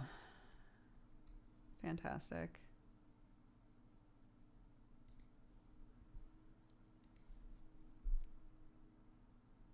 You stole companion. We didn't steal a companion from another campaign. That's not true at all. They joined us of their own volition. Anyway, we're getting into like actual spoiler stuff for Misdemeanor now. If you want to watch Misdemeanor, it was very cute. I played a little shit eater named Alice. And it was my great joy for people to start Misdemeanor and then come into my chat and be like, hey, I started watching Misdemeanor and your character fucking sucks. And I'd be like, yes, he does. He sure does.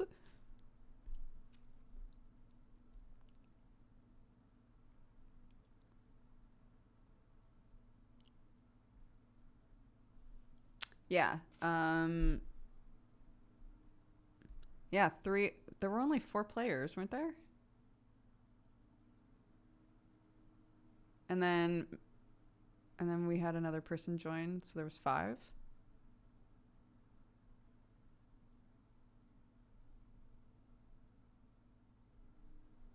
Hold on.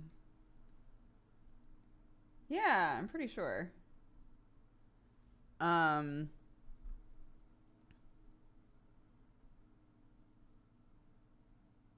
Yeah.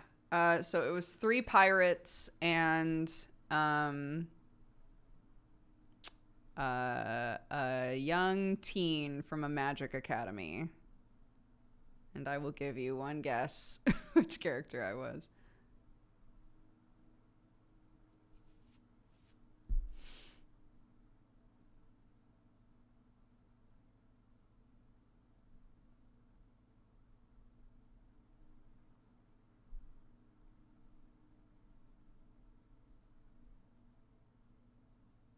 Hold on, I'll show you. Wait a second. Let me show you his original art. God, he changed so much from his first art to his to the second version of it. Look at this little piece of shit. Look at this boy.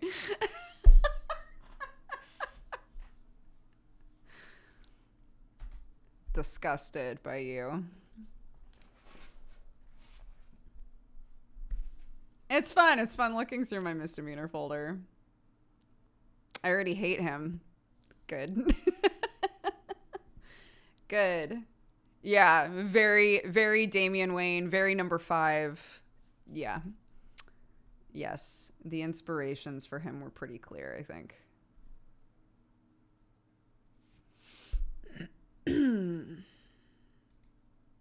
He was I think at first he seems very one-dimensional. He was very condescending, yeah. He's kind of that, like... He was 13 at the start of the campaign. So he was meant to be very, like... He was very intelligent and very gifted magically. So the intention there was... that he, as like a young teen, found a lot of his like self-worth and value in his intelligence, and tried to like take control of situations by feeling like the smartest person in the room, even if he wasn't. It's that kind of a thing. He was very fun to play. I got very, very attached to him. I've written short comics about him. It turned into a whole thing. But by the end, he had gone through a lot of growth. Yeah.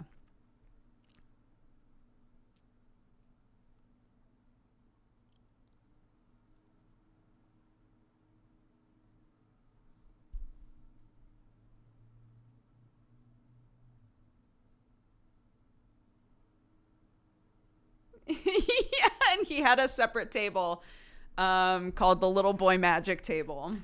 Because my pitch to Brett, this Alice is a character that I made in college, and I was like, this is the game where I'm going to try to play this character finally. And so I had gone to Brett and said, hey, I made this character a long time ago, but I didn't get to play him. And the concept was that he's young, so we wanted to like build in a flaw that represented like a magic instability because he's like a preteen, and he's just not an adult. He has a lot of magic that he doesn't know how to use like completely properly, and he's a sorcerer, so it's innate.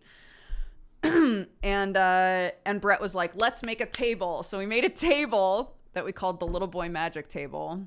It was actually called like the Unstable Magic Table, but Laura called it the Little Boy Magic Table at some point, and it stuck, and that's just what it is now. And it's a table where anytime I cast something above a cantrip, I had to roll a d20, and it was a couple of times like totally devastating. It was really bad. On a nat 1, I would have to roll on the wild magic table. On a nat 20, I would get to roll twice on the wild magic table and choose which one I wanted, which was not always great. But also, like, some of rolling on the higher end would give me better results, but rolling on the lower end was like things like your magic redirects to an ally, like that kind of stuff. Like, you try to hit an opponent, but you actually hit an ally, or you hit someone of the DM's choice, like that sort of a thing. And oh my god, the number of times that I hit people on our own team with spells. I was so gun shy about using like high level magic because I was like, I swear to god, if I hit somebody in the party for like 70 points of damage, I will die. I'll just die on the spot. He was not a wild magic sorcerer, no. This was just part of like his separate table that we built to represent that he was a kid. He was a child. He was a storm sorcerer. You cast fireball on yourself. It could have been.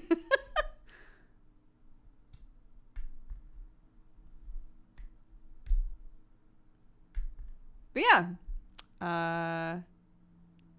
5 people made the same joke. I know. I love it when that happens. It's on Brett Ultimus's channel. I think his YouTube channel is called World of Io now. If you go to World of Io, there should be a playlist that's all of Misdemeanor.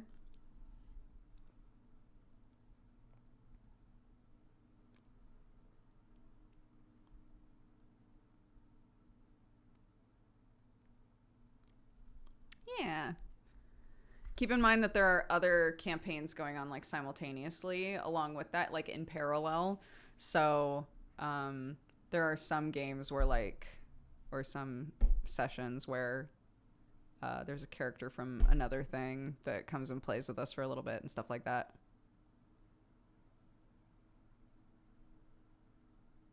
But it was very fun. If you love found family stuff, Misdemeanor is like fully found family. And yeah, if you want pure chaos set during the same time, watch Goblins of Io. Yes, that's true. That's one of the games that was happening in parallel, and it is unhinged.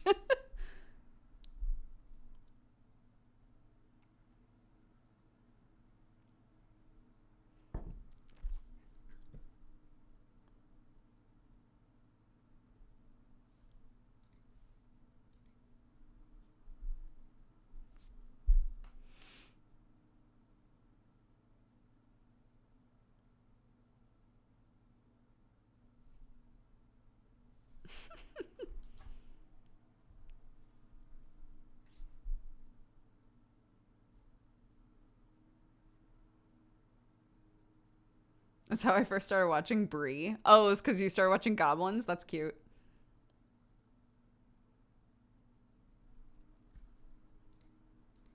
Da, da, da, da, da, da.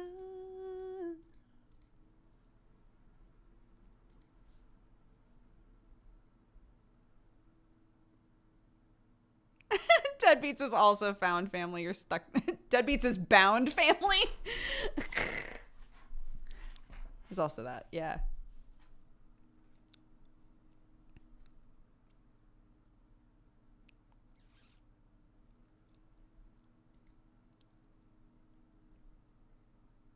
Yeah, my big dumb boy is Deadbeats. Same DM, same world. Very different character.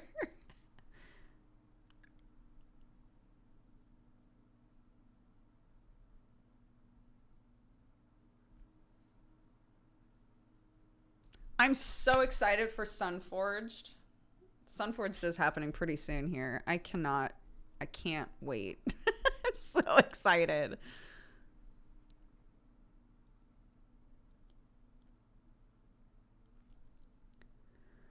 I'm 6 episodes behind on Deadbeats. Oh my gosh. Next session is like a just like a chill session. We're gonna like level up our characters and go through all the fan art and stuff. So you have some time if you wanted to catch up with Deadbeats. No pressure though. Like I don't know how anybody keeps up with D&D stuff, to be honest.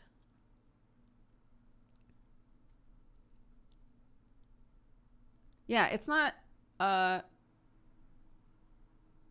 this weekend, but next weekend, I think. Hold on. What day is it? What day is Sunforge starting?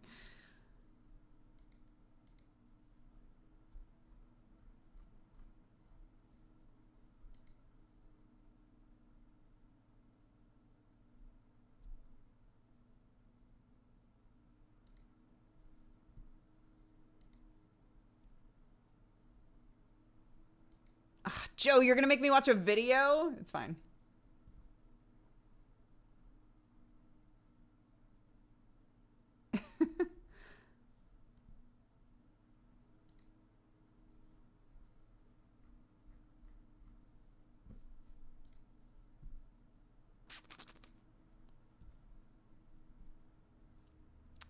Yeah, I think it's the 10th as well.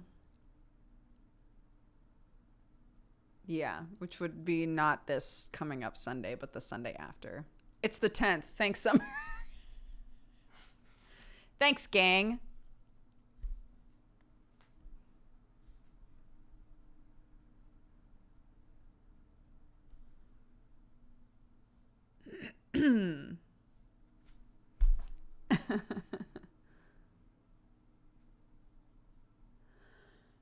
An ad is about to start. So, would you guys like to words while we run ads?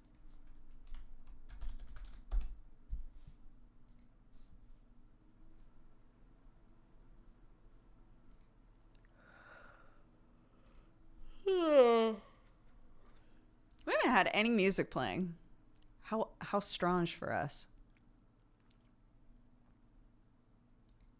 No. Yes. No. Great. Yeah, oh my gosh, Summer, did you know we were talking about D&D?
Good job. Good job, everybody. Hi.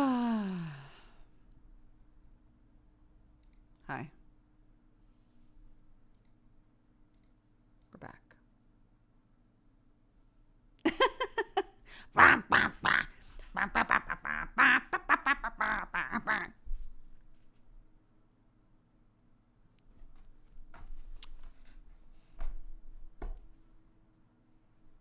The level 1 word was Windows.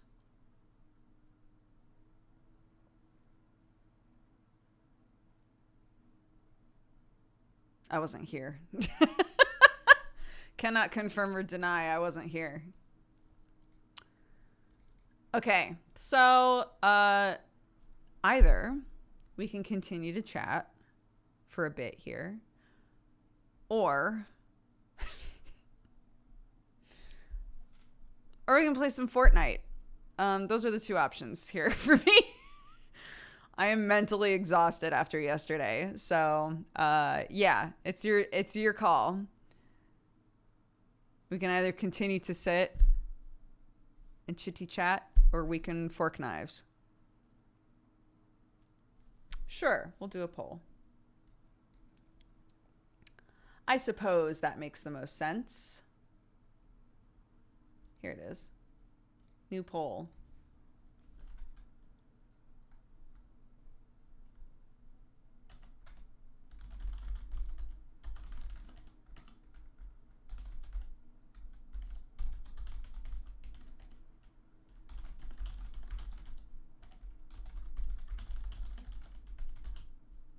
Okay. You have 1 minute. Bam.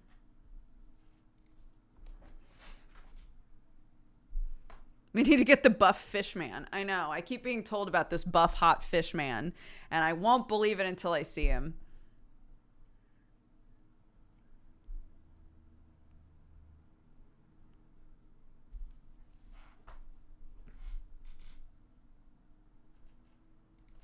Oh my gosh.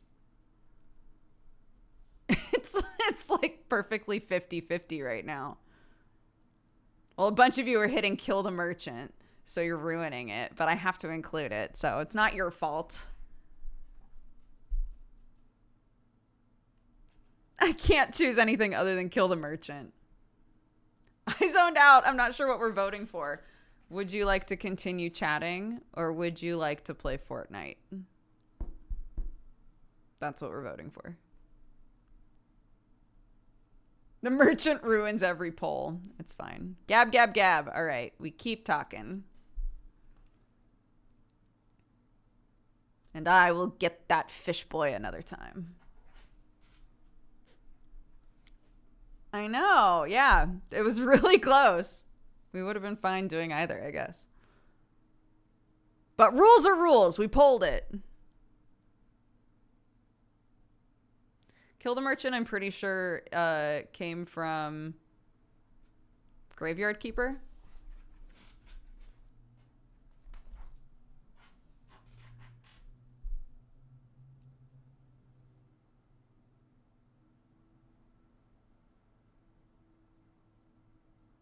I was distracted by the merchant. Weren't we all?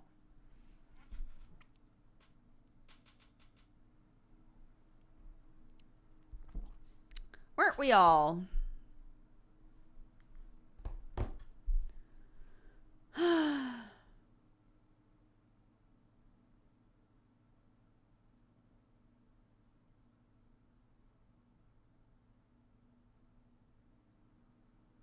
Sorry, one sec. I know we were just on break, but there's an itch on my leg that is driving me crazy. And I can't itch it on stream.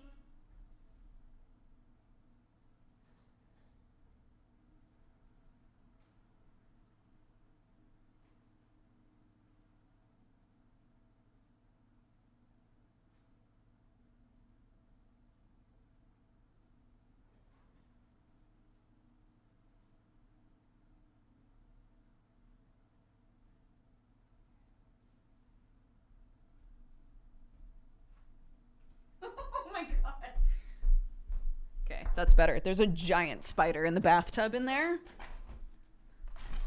We don't, we don't use this house for anything other than this. So sometimes you don't notice these things.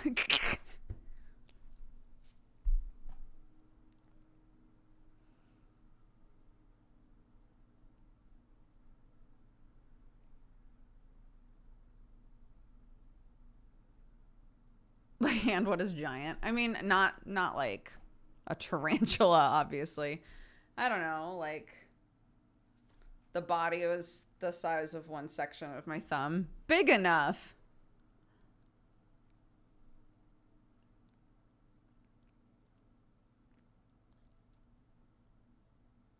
Yeah, house spiders get massive.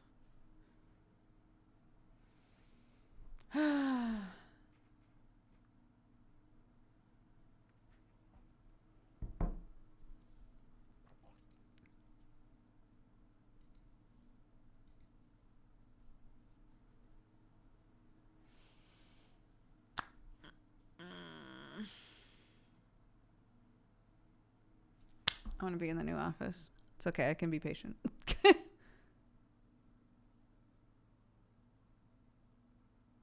So you went in to turn on the water and let it have a lakeside view. I'm a very spider-friendly person. I don't kill spiders unless there's a reason to. I'm just going to let him chill in the tub.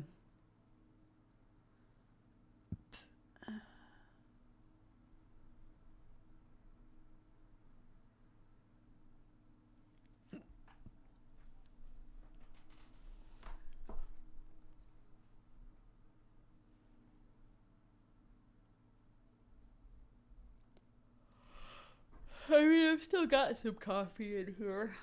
But it's not warm anymore, which is sad.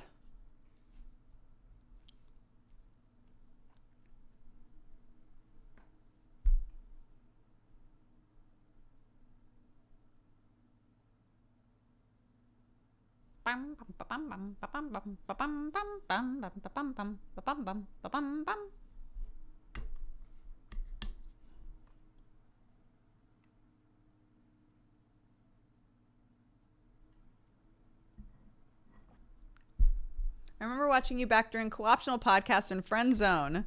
Wanted to let you know you're just as beautiful as back then. Why, thank you. I hope you're doing good.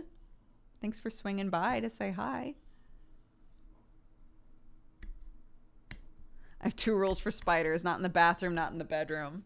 We just let them live, unless they're like in our business. Like sometimes there's a spider in my kid's bed. Sorry, we're not going to talk about spiders for long. Sometimes there's a spider in my kid's bed. Unfortunately, my kid is also really chill with spiders. I will kick that spider the fuck out of my kid's room if it gets in her bed.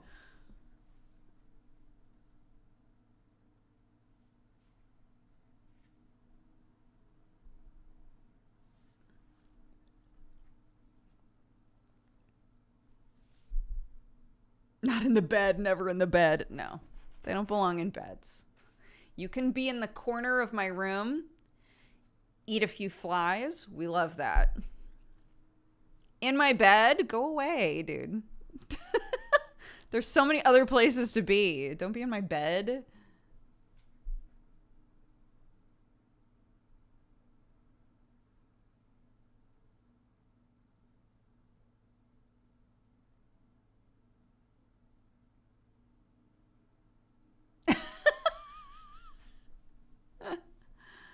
I have to go prep for a hurricane now. Oh my goodness. Be safe.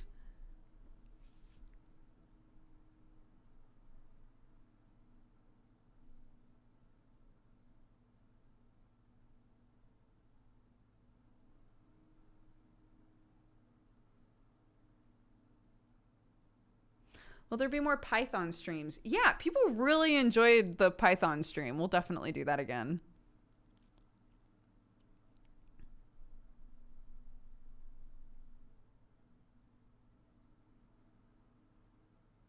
I had a really good time with that.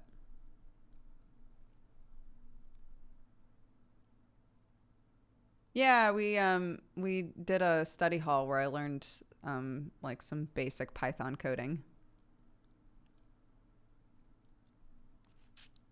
It was fun. I was talking about it with Criken. Because he was like, oh, yeah, I learned a little bit of basic Python recently. Keep in mind, he, was in like a program for game development and stuff. So he was like, yeah, I learned a little bit of rudimentary Python recently. I was like, yeah, okay. Um, but, I just have so many friends that already know a lot of coding stuff. So it's kind of nothing really to like learn the basics of a new language because a lot of them follow the same rules. But anyway, he was like, yeah, there's, there are some like scripts for OBS that you can get and look at and sort of like learn through that. He's like, if you ever wanted to see, there's some scripts that I could send you, and they're all written in Python, and you would, be able to sort of like see how the cake was made kind of and adjust things for yourself and see what it does on stream and stuff and like learn that way. And sometimes that's a really good way to learn. And I was like, that's a fantastic idea.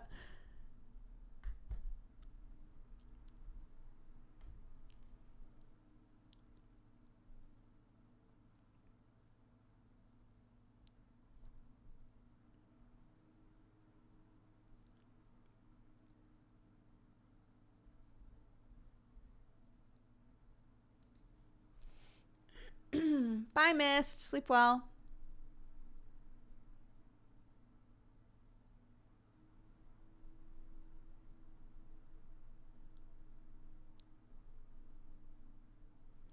Yeah, I think there's a middle ground. I think just like with learning like spoken languages, there's a middle ground, right? Like somebody could say, "Oh, immersion's the best way to learn a language," but like you're going to have a lot you're going to have a much easier time with the process of being immersed if you do a little bit of foundational work first, right? So to me, it's like, yeah, I'm doing the like super super basic Python stuff in a tutorial. Um and I think with that it would make it a lot easier to then look at somebody else's script and try to kind of like pick it the same way that a lot of us learned HTML, right?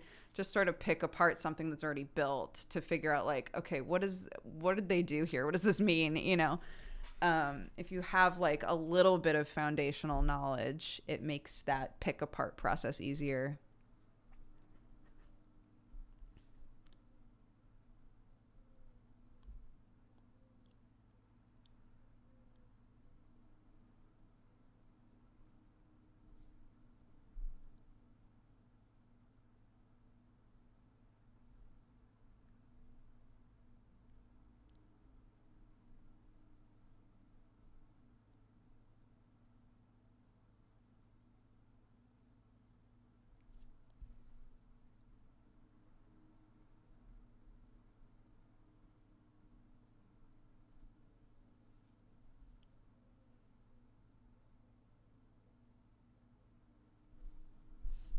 Yeah, that's what I did when I was younger. That's how I learned like the initial HTML stuff was taking somebody else's HTML that they had written out and then just changing shit and being like, "What did that do?"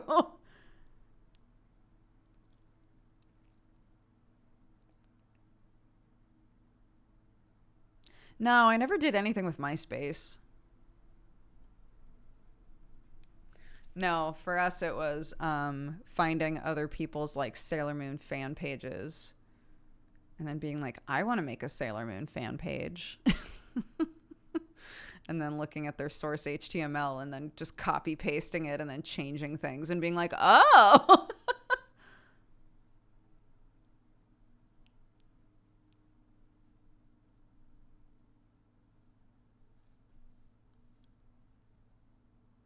That's how I learned HTML was on Neopets. Nice.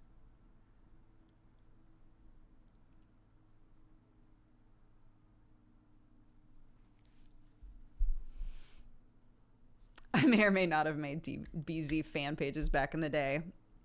The best of us did.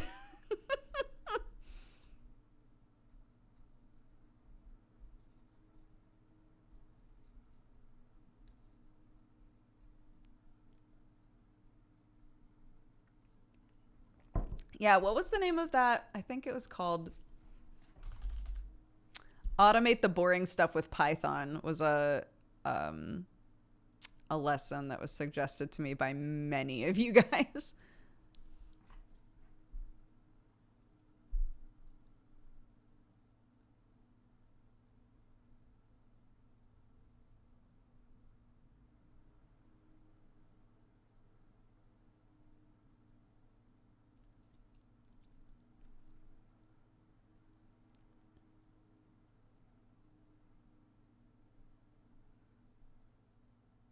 Yeah, I think that's what a lot of us did, right? Um, maybe of a certain age range, I don't know, but yeah, I would definitely like take somebody else's HTML and then change a bunch of shit. Um, Figure out what everything did, change a bunch of stuff, and yeah, it would basically make like it would be a website that had all the same elements that theirs did, but mine would look infinitely worse. Because I would get so high on this feeling of like, oh my God, I can change where all of these things go. You know, like, oh, I can have like an embedded scroll area right in the middle there. And then I could have like Sailor Mercury like on the side posing, like gesturing to the embedded scroll. And then I could be, and like you just put things in places where it made absolutely no sense, but you'd be so excited that you knew how to make it.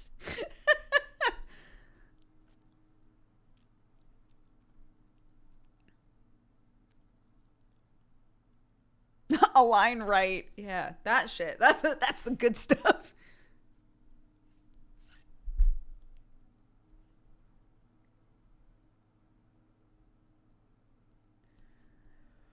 Oh, dude. Yeah.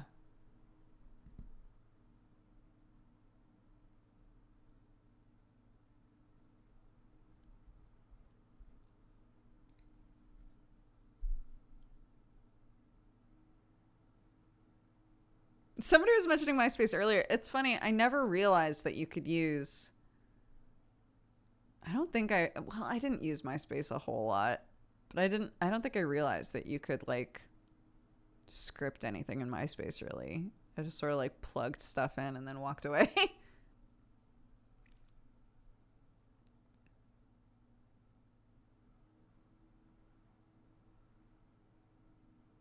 I just remember it being very heated, like who you had. What was it? Your top 8 or whatever. Like you had like a list of like people that you could have on your page of like your recommended people, and people would like replace someone if they were mad at them, and everybody would be like, oh my God, why did they do that?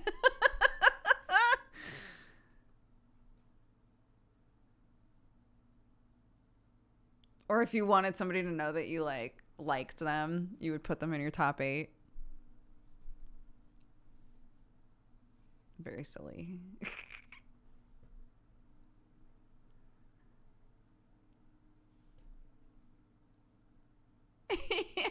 Yeah.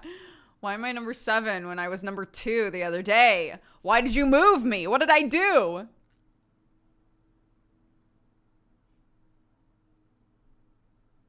Ranking your friends was weird. Yeah, I mean, YouTube still lets you have like your recommended channels.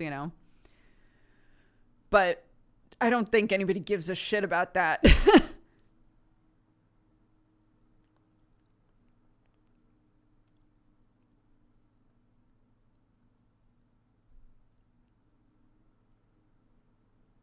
So does Twitch. I have a recommended feed on my channel.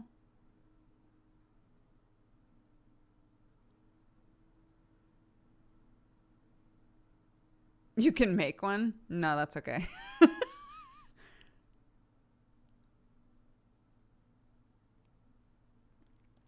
I know that you could when hosting was a thing, you could make a list of like people to auto host.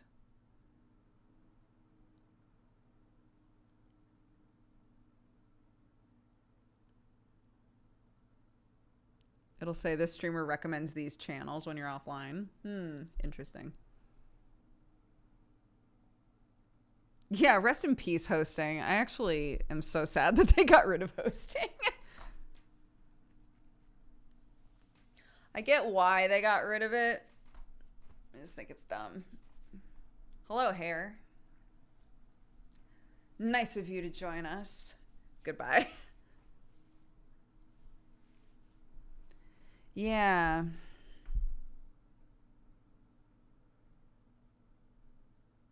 I know. My hair is getting really long. Yeah.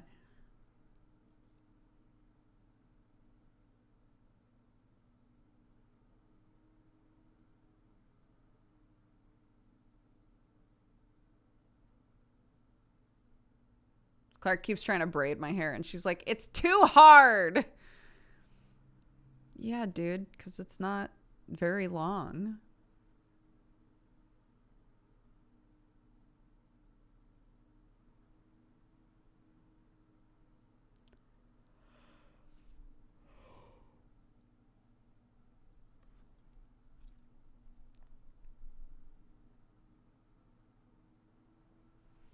Yeah, they want you to raid into people. It was like messing with numbers or something. I don't know. They want you to raid people. They don't want you hosting. But it sucks because like from like a I don't know, from like a creator standpoint, it was nice to be able to be like, okay, I'm on, not to bring it back to D&D again, but I'm on this D&D show. I'll host that. So if somebody comes by my channel, they'll see Godforged or they'll see Misdemeanor or whatever it was at the time. We can't just like lightly show content anymore. It has to be a raid or nothing. You can't just like passively sort of be like, oh, Dodger's not here, but she is on a thing.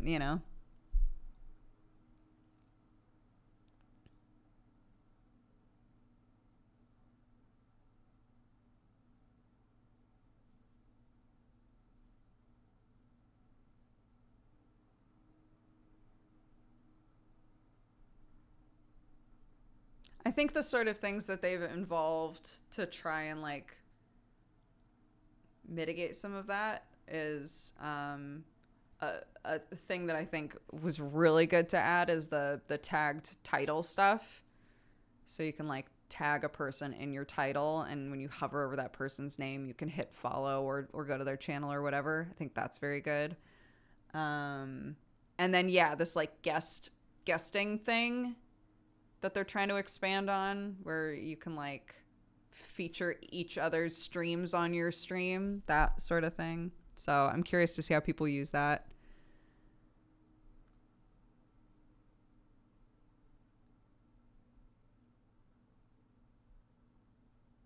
Make an OBS extension that keeps your stream up and raids a person every minute. Oh my god.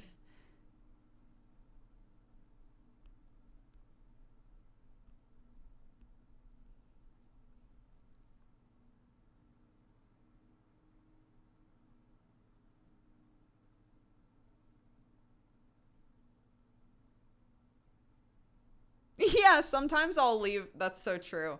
Sometimes after we've raided somebody, I'll go to their channel and watch for a couple of minutes before I leave, and I'll just leave the channel up. And by the time I get back to my computer the next day, I'm like, I would love to know how I got here. Because it's obvious that like that person rated somebody who rated somebody who rated somebody, in the meantime. And when I come back, I'm like, who the fuck is this?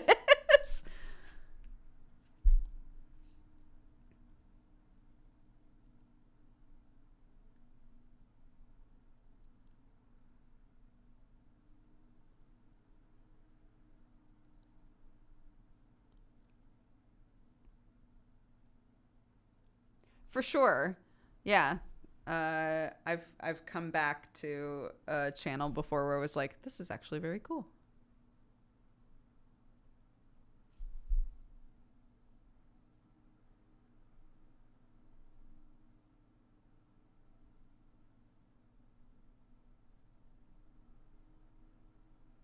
It would be cool to see a map of who raids who on Twitch and see how insular communities are. I mean, I'm sure, like, I think the boys like Sam, Crike, and Joe, like all them. I think they primarily raid one another. If they're because they do a lot of co-op stuff, don't they? So typically one of them is live. Our numbers would be kind of weird, I think, because we have the recommended raid thing. So we're raiding all kinds of people because y'all suggest people from all different like areas on Twitch, which is really cool.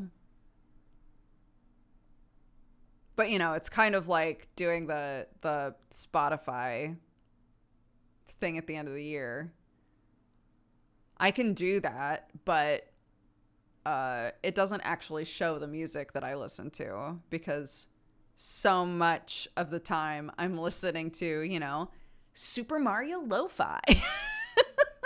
So it'll be like, what did you listen to this year? For the fucking 5th year in a row, primarily video game remixes.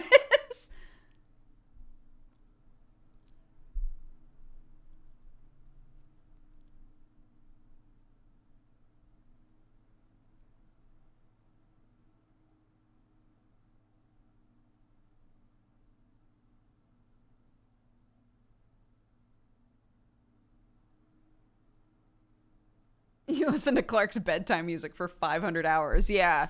Yeah. Be like, wow, you really loved this random classical song.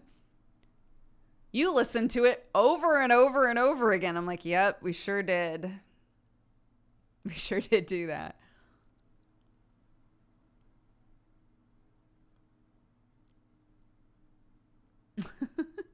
The most recent one, in case you want a very pretty sleepy song.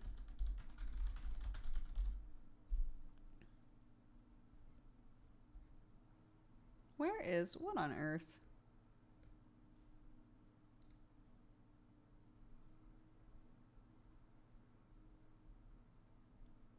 Oh, there it is.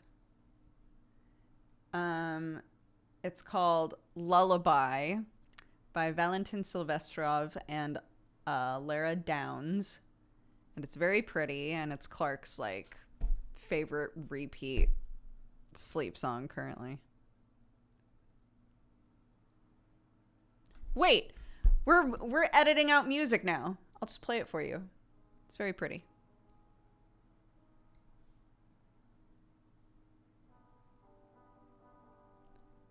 It's just nice.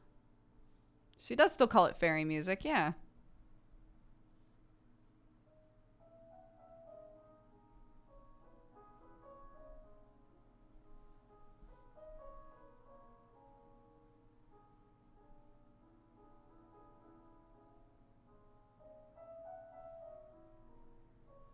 Yeah, it's literally called Lullaby. Lullaby. If you look for Lullaby by Lara, Lara, I bet it'll pop up. Lara Downs is the name.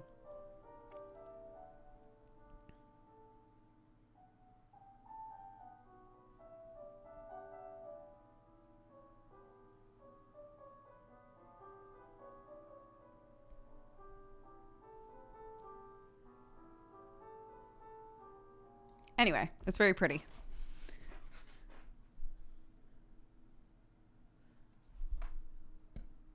Her normal one that she loves is... Wait a second.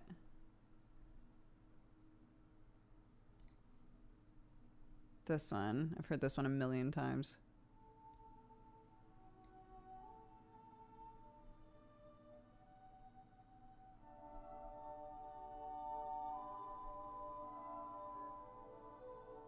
This song inflates my Spotify so bad because we've listened to it so much.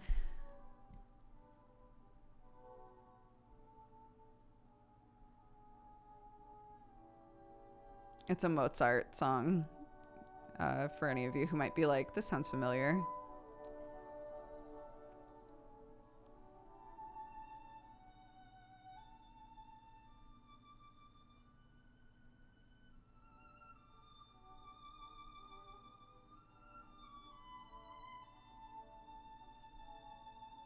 very pretty. And then there's this one.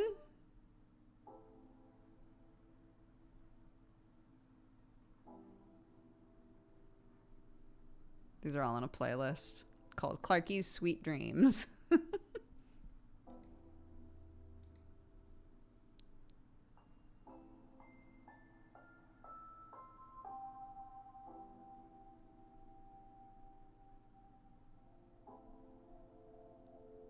This one's a bit more like electric sounding, you know.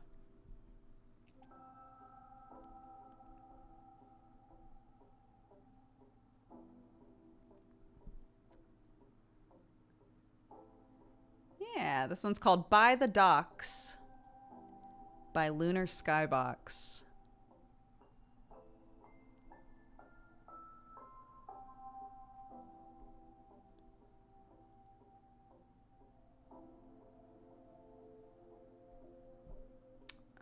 And then this one. This is the last one that's in the list. Well, aside from Edelweiss, but you don't need to listen to Edelweiss. I love this one so much.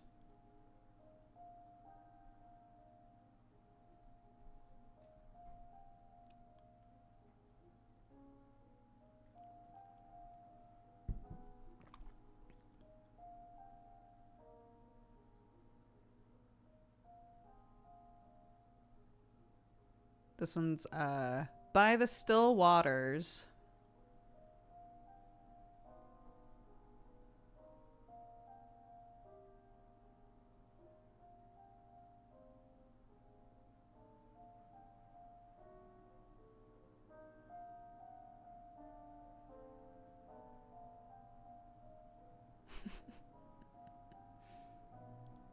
So that's the sort of stuff that my kid listens to fall asleep. If it's not the Highway Rat, it's this. Actually, she's gone off of the Highway Rat. She's not really listening to it anymore.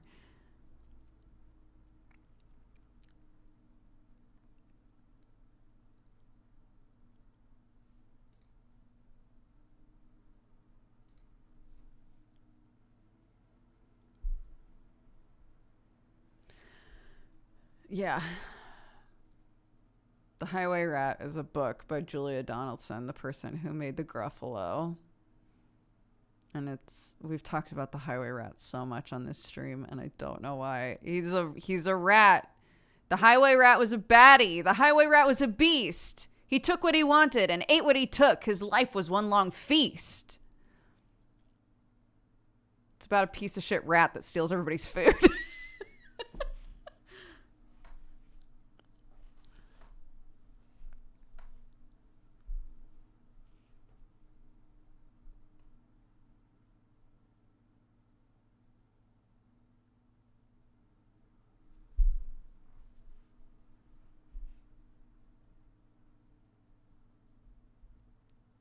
He sounds cool.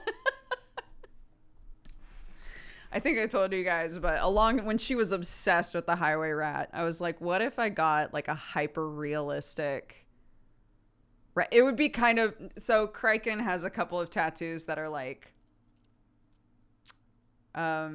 just like sort of weirdly displayed concepts of ideas. I don't know how else to put it.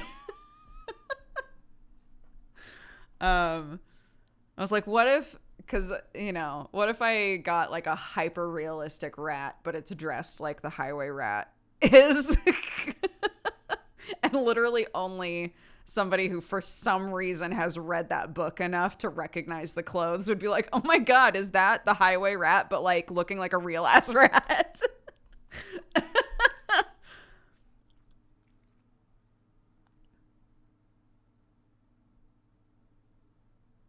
So I told Clark, I was like, what if I got that as a tattoo, Clark? And she was like, oh, you could put a tutu on it. You could make it a girl rat and it could have a tutu and ballet shoes. And I was like, no, we're losing the concept. The concept is going away now. It doesn't work if he's not wearing the Highway Rat clothes, Clark.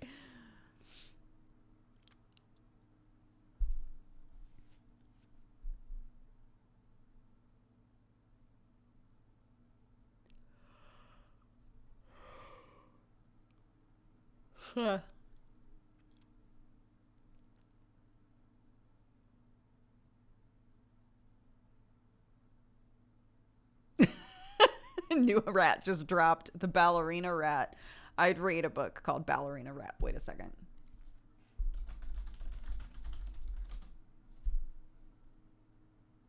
Oh my god.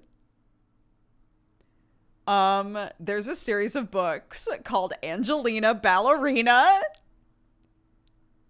I can't tell if it's about a rat or a mouse, but I almost don't care. Angelina is a pretty little mouse who wants nothing more than to be a ballerina. Stop it. Wait a minute. These are so cute. What? My kid would lose her mind.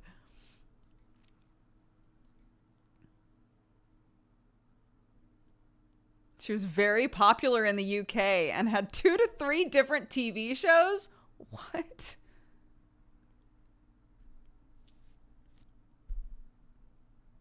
Angelina Ballerina is very cute. Angelina's the best. That's the shit.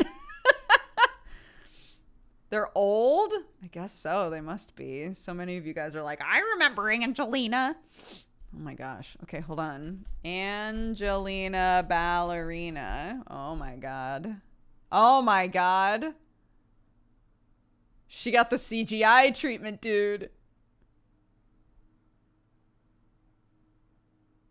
What age group is Angelina Ballerina for? 2 to 5-year-old customers.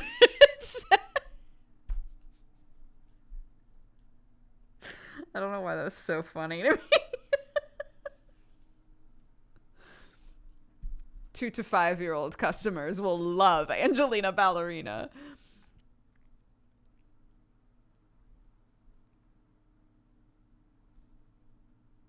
Here's the thing. My kid still loves books that were like fully intended for 0 aged kids. So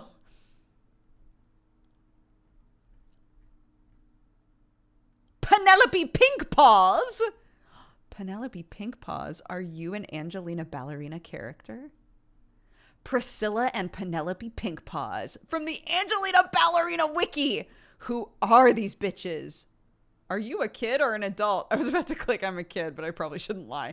I'm an adult. The Pinkpaw twins. No! Tell me about the Pinkpaw twins. Go away.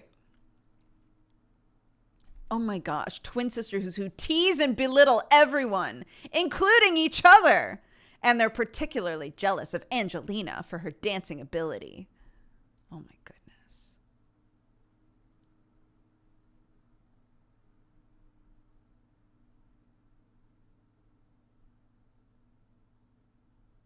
I loved them when I was little in the 80s.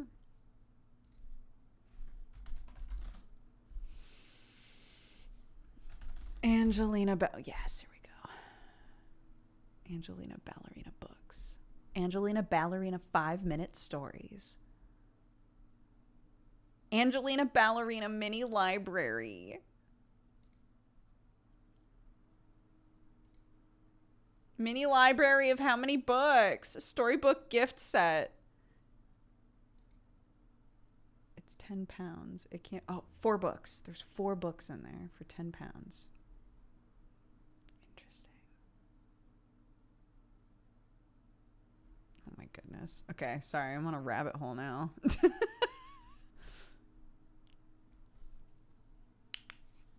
Where's the watch party for this? There's a movie apparently called Angelina Ballerina. The show must go on. So, hold on. Let's find out. Can you watch party Angelina Ballerina? The show must go on. Angelina Ballerina. No! Nothing we want to watch is ever on Watch Party. Ah!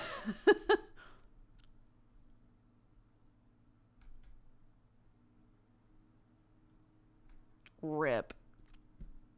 Rip and pepperonis.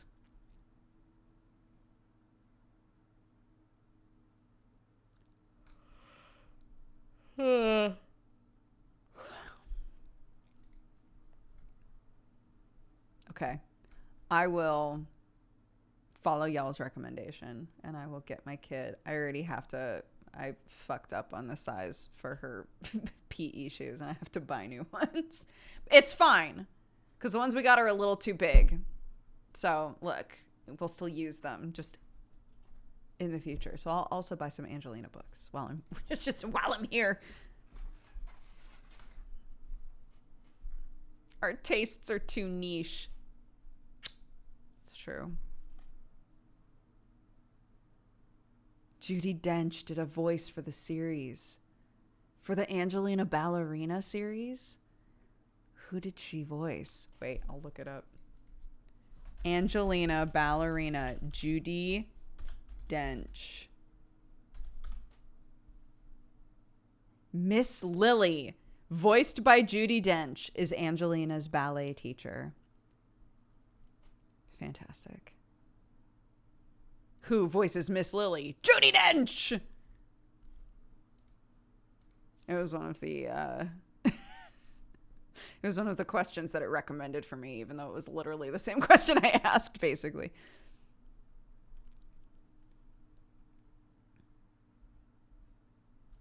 We're too good for watch parties. I'm not too good for a watch party, dude. I want a watch party.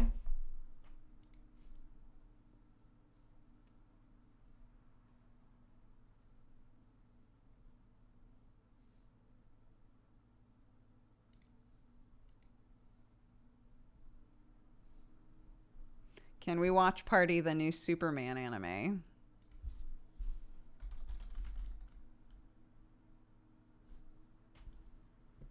No. Try again. What next?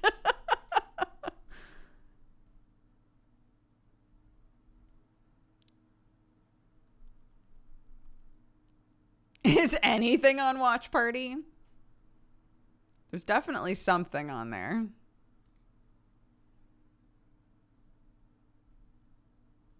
We could watch Carnival Row. Basically anything made by or produced by Amazon is definitely going to be on here. We've got bangers like Pete the Cat and If You Give a Mouse a Cookie.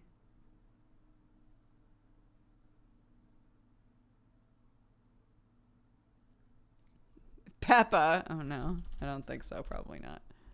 No. Jesse and Krendor use Watch Party. They are in America. I know it's stupid, but there's a big difference. We have to UK Watch Party with me.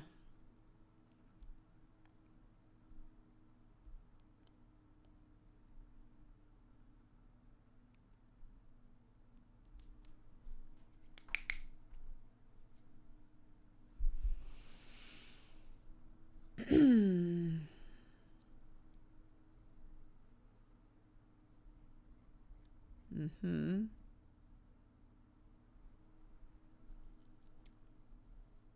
Yeah, let's see. What other things are on here? Kids in the Hall. Okay, keep scrolling until I see something I recognize.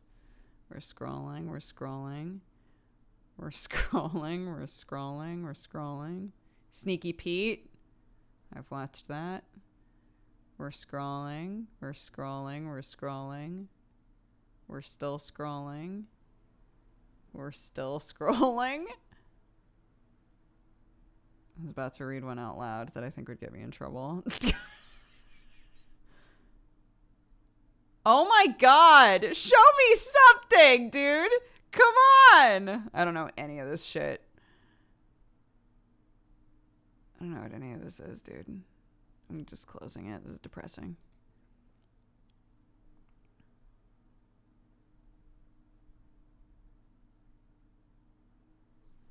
Do you have a podcast? I do not.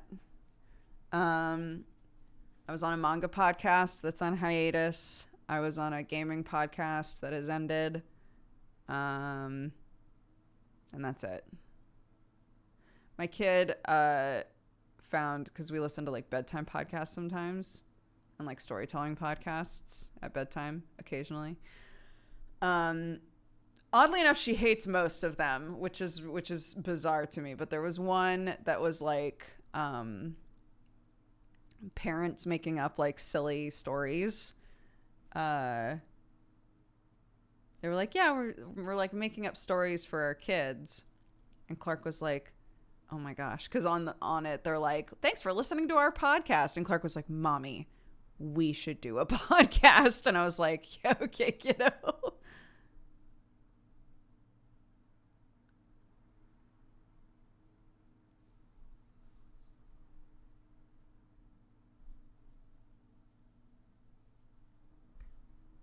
Oh, I've already watched Vox Machina, but let's see if it's on here.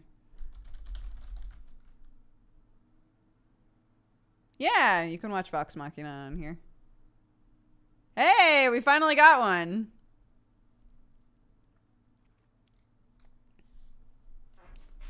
Yeah, we liked it.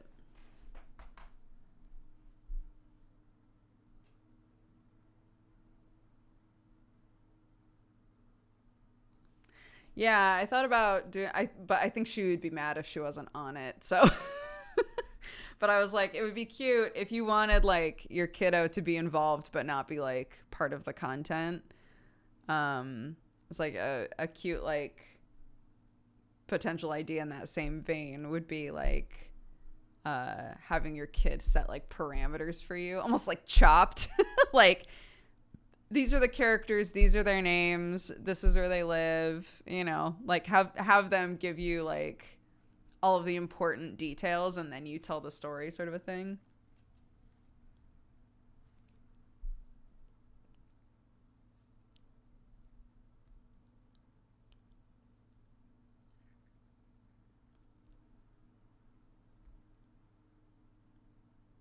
Clarky's Cryptids podcast. Yes. Just let her make shit up. That'd be fun.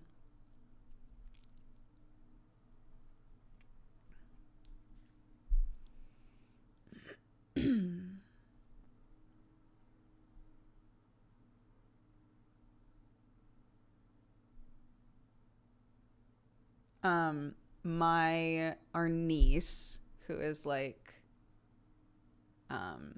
was born directly after Clark, has hit that age where anytime she's playing anything, she has to like create a character, and it's so good. It's so fun.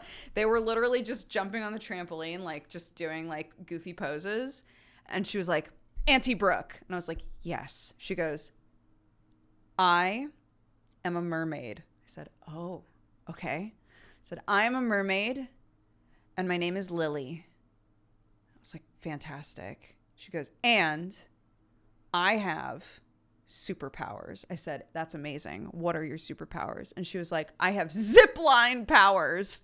I said, you're a mermaid with zipline powers? That is incredibly useful.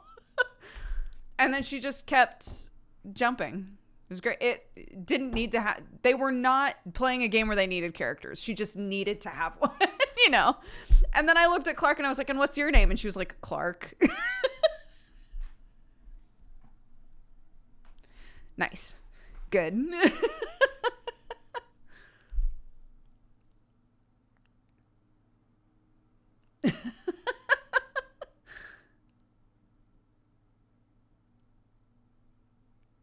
That's an ironically an amazing character. I know.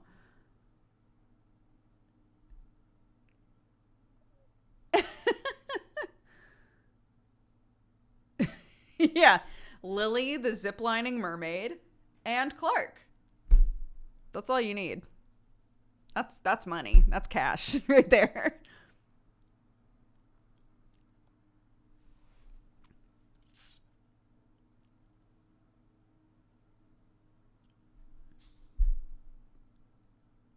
It always makes me wonder if they had that planned or if it's off the dome. I think kids will repeat the same like sort of concepts, you know? This kid has definitely like said my character's name is Lily multiple times, so they're really stuck on the name Lily, you know? But being a mermaid, that was new.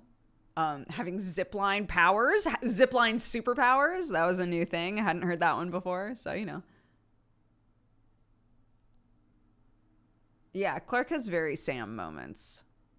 Definitely. We were I was showing Criken the area that I'm going to be working out of. The stairs coming down from there are really steep. And I was like, Clarky, make sure that while you're going down, you're holding onto either the wall or the railing. And she looked back, looked forward, specifically took her arms down and just walked down with her arms straight down. I was like, cool. I looked at Craig and I was like, shit stresses me out so much. And he was like, I know, but like, also, it's funny because that's exactly what Sam would do.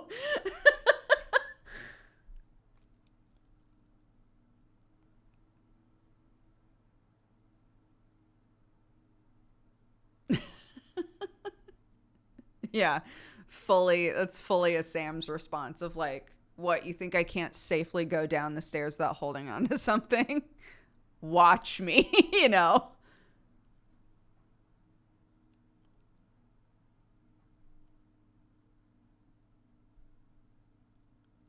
Meanwhile, I will hold on to the railing even if I know I won't fall down the stairs because I don't know if it's this. I didn't feel this way when I was a kid though. It feels like an adult onset fear of falling down the stairs.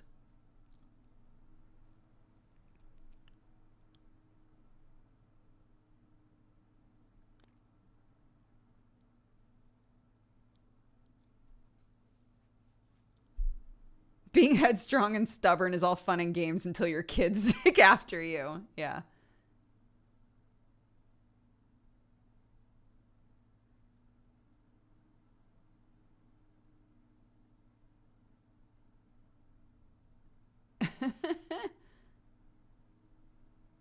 Yeah. It's yeah, I hold on for dear life now cuz the second I'm at the top of the stairs needing to go down, there's a part of my brain that's like you're going to fall for sure. And I don't honestly like I think my worst fall, maybe this is where I'm just realizing this live on camera. Maybe my worst fall that I ever had down the stairs, it wasn't that bad, but it was while I was pregnant. And I think that really spooked me. I think it's probably ever since then that I'm like, hold on, dude. Just hold on tight, you know?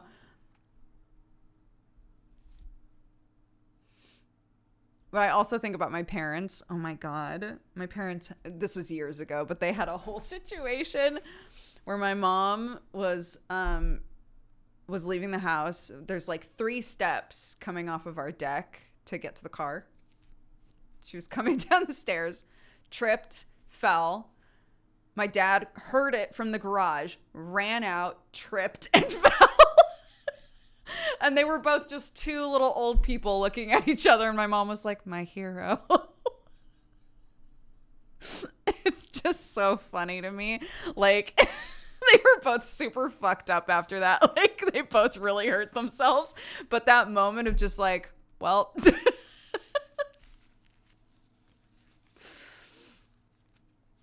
Yeah, very Looney Tunes bit. Yeah. My mom said they both just sat there laughing because it was like, what the fuck just happened?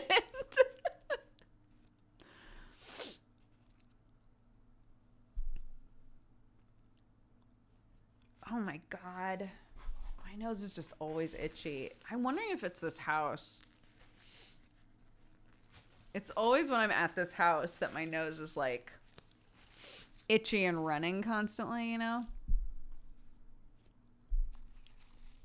It's probably just all the dust because no one's living in this house right now. We just come into our specific rooms and then leave, you know?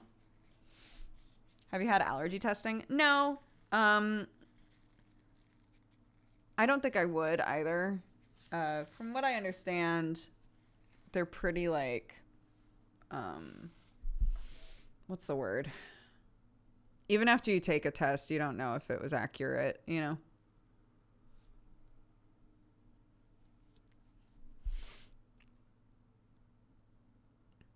If I had like really bad allergies and I needed like just anything to potentially point me in the right direction, then I'd probably do it. But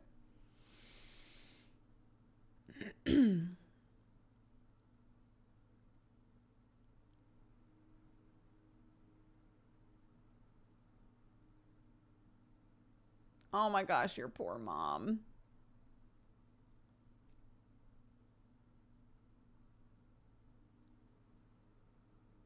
Yeah, this is not anything like breaking an ankle, but ever since the first house that we lived in when we moved here, auto locked. Some doors do that. So it would be unlocked from the inside, but always locked from the outside. And one time I went outside at night, in the middle of the night. I went outside to grab something from the car, and the door accidentally shut. The wind shut the door. And I was like, and I was stuck out there for a really long time because Sam had his headphones on, couldn't hear me ringing the doorbell or slamming on the door. Our kid was asleep. Please God, let her be asleep because I wasn't in there to be able to do anything if she needed somebody. So I had to just wait until Sam inevitably like took a break, and because I didn't have my phone, I had to wait until he took a break and came downstairs to grab something. I was like, I could be out here all night. I could literally be out here all night waiting for him to come down the stairs.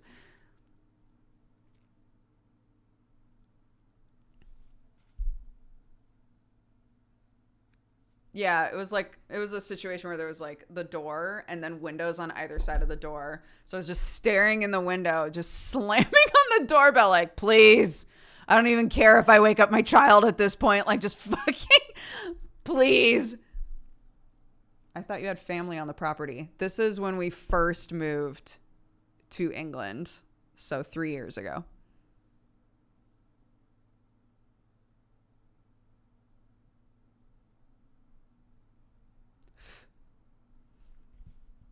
Yeah, fortunately, it was an old school battery that, or not, an old school doorbell that was like plugged into the mains, you know?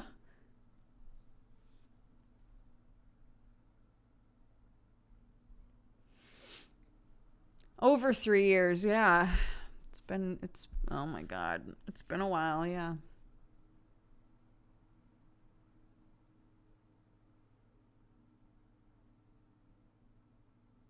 I've done that when no one else was home and had to break into my own house. When I was living alone, I had to break into my house once. Um, yeah. But fortunately, it was a piece of shit apartment, so it was really easy to break in.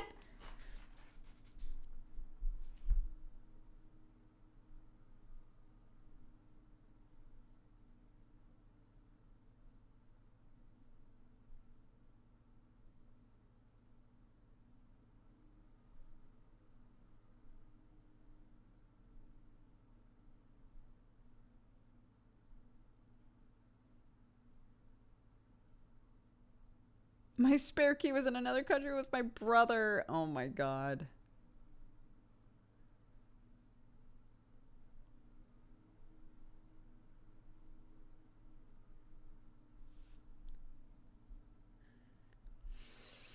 Ah, yeah.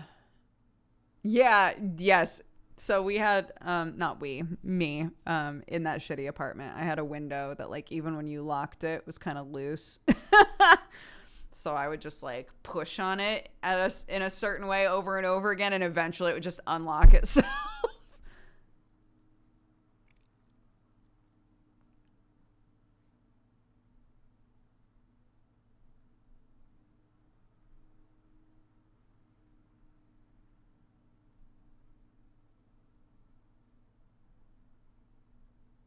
Very secure. Yeah.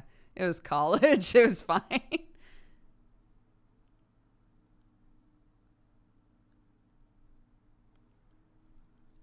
Am I using a filter? No. If you see flickering, I don't think that's happening on my end.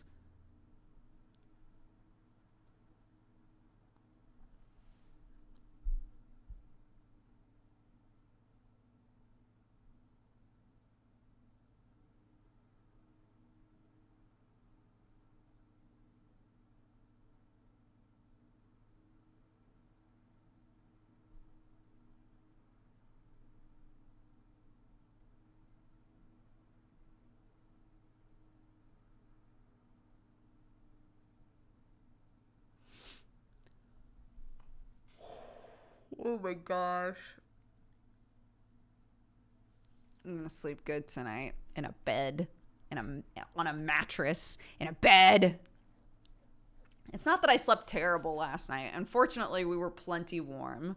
That was the only thing I was like super worried about, was whether or not we were gonna be warm.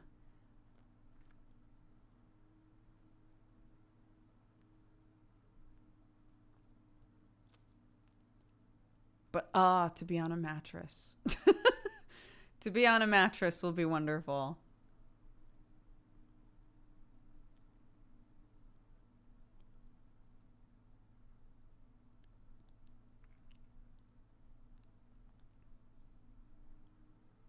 The new David Cage game is out tomorrow. Oh my gosh. Krender must be chomping at the bit.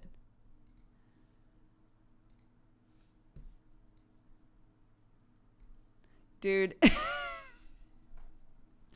So Moeka's profile picture on Steam is, I don't know if it's fan art or if it was commissioned, but it's art of her like VTuber character getting bit by that vampire Spider-Man.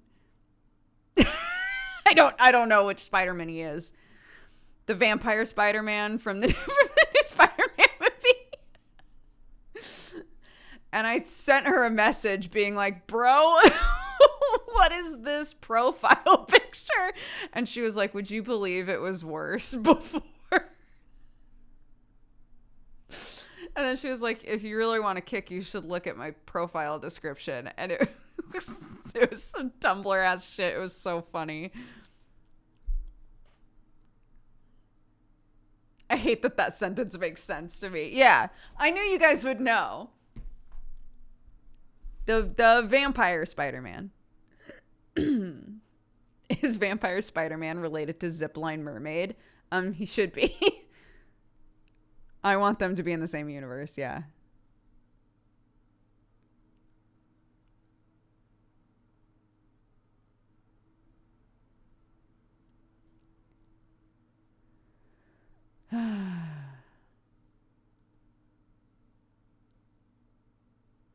They're cousins.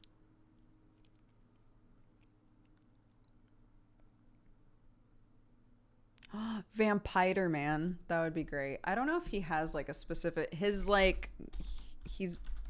is Miguel, right? Miguel Vampire Spider.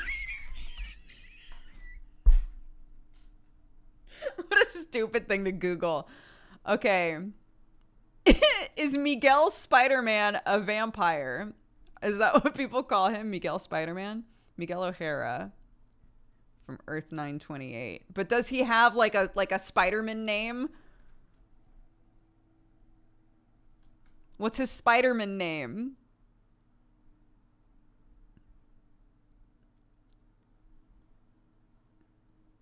I think he's just Spider-Man. It doesn't look like he has a fancy name.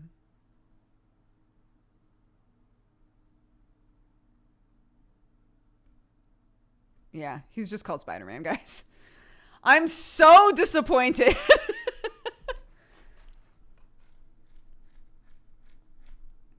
You sound like my 75-year-old parents asking about pop culture. I'm on my way, dude.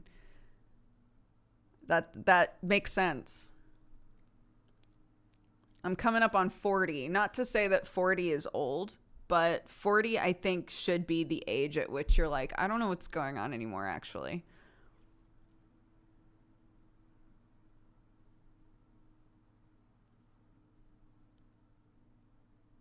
Spracula is good.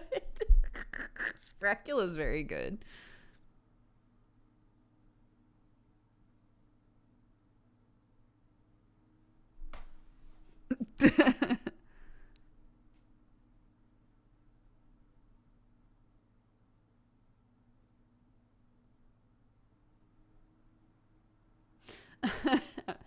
I'm in my early 30s and I only found out what Roblox was like a year ago.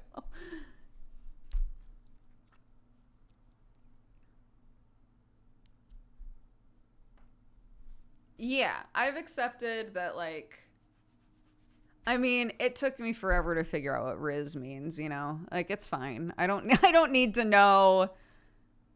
It's short for charisma, for anybody else who didn't know that. I don't need to know, like, teenager lingo. It's okay. It's all right. I'm okay with that, you know? I have a child, so I need to just accept now that as she gets older, I'm going to be exposed to a lot of things where I'm like, I don't know what that means. And maybe we'll have the sort of relationship where she's like, I'll explain it to you. And maybe we just won't.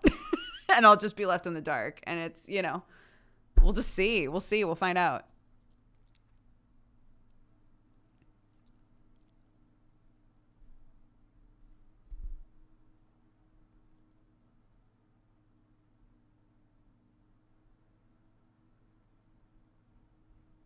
I felt stupid when I found out what Riz is for. I know. Same.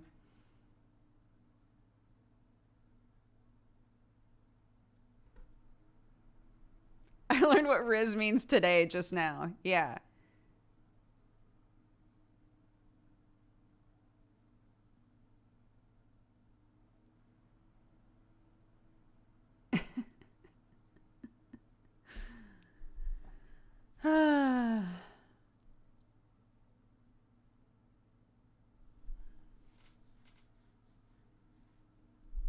Yeah, it'll be even worse because, you know, it's not just like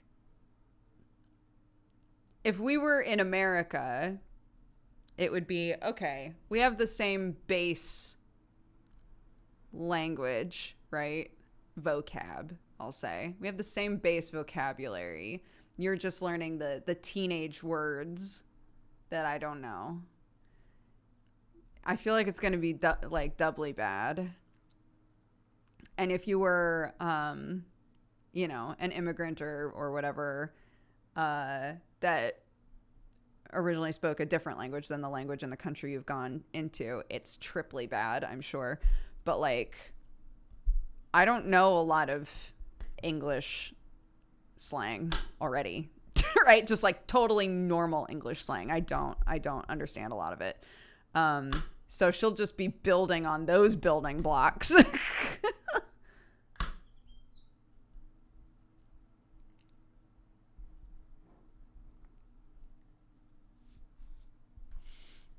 My phone chirp.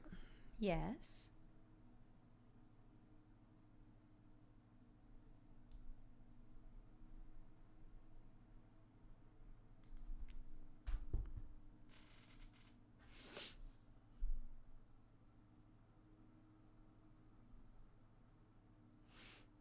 She'll start with Cockney rhyming slang. I know a little bit of that because Sam's parents use that.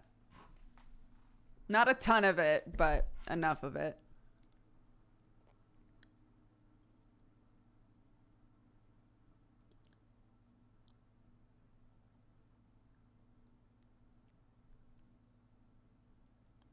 The new one is apparently calling your friend mush. Why? Actually, don't answer that. I don't want to know. I don't want to know. It's fine.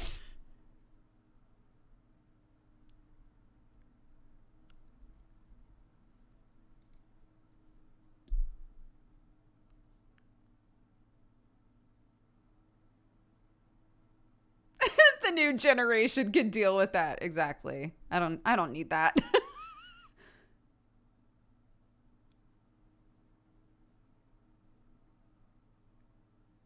Mush has been around for over 40 years. Never mind. Tell me. Why mush? Sounds like moosh. Oh, moosh? Why call a friend moosh? It's a regional variation of mate, probably deriving from the Romani word moosh, which means man. It's mostly heard in Kent and parts of Sussex. The more you know, Googling with Dodger.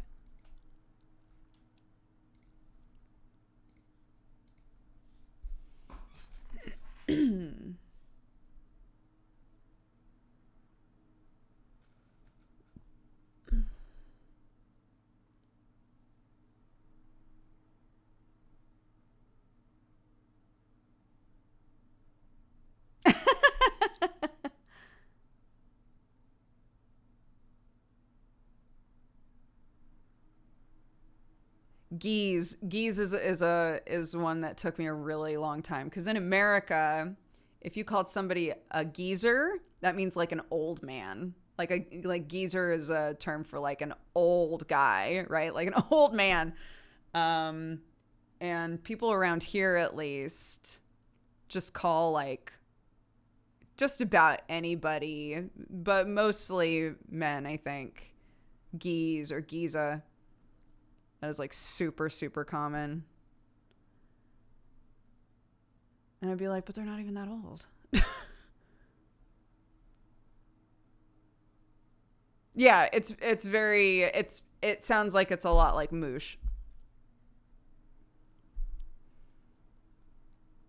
Like all the boys will call their dad geese sometimes.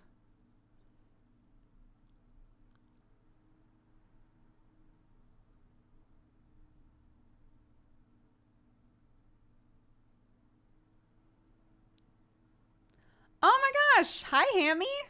Hi, Dodger. I used to watch you on YouTube, and then I started watching your Dex Bonus channel. It's the first stream I've been able to catch live. Welcome. Thank you for swinging by. I hope you're doing good.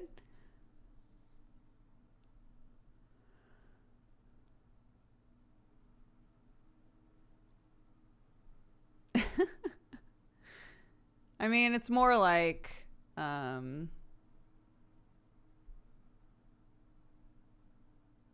there's just so much uh, accent and vocabulary variation in England. Um, yeah, plenty of people say mate, and plenty of people use lots of words other than mate, depending on where you are.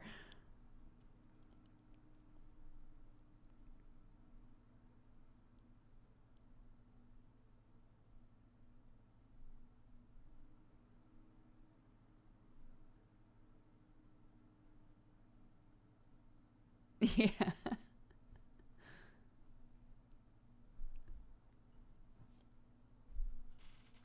Am I done? Is it out? Mm-mm. Not quite.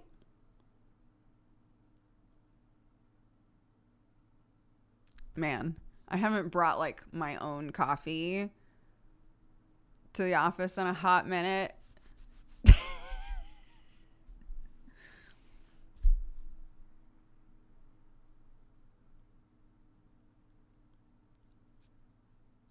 It's delicious. Much prefer it, but it also is stronger, you know?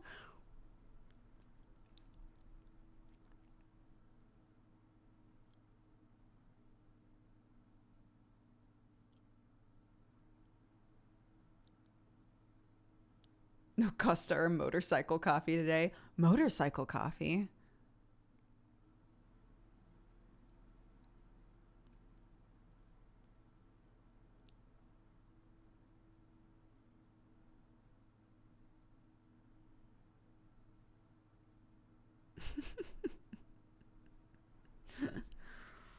Uh,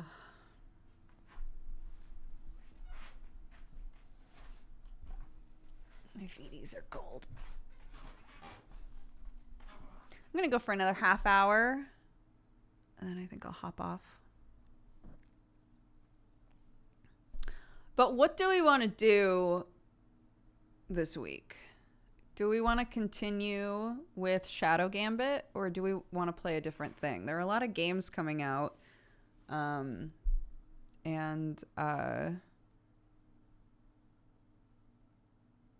yeah, it feels like, people are suggesting all kinds of games, but if we continue with Shadow Gambit, it'll be a while before we can get to another game.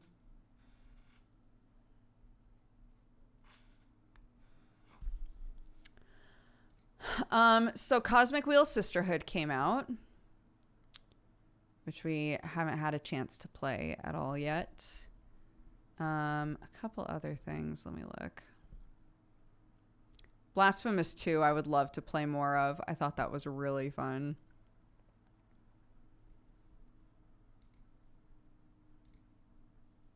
I'm trying to remember what else there was. Yes, phone.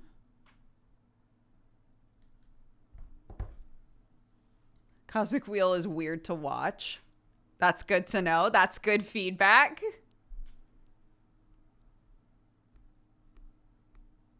Yeah, when we did the demo,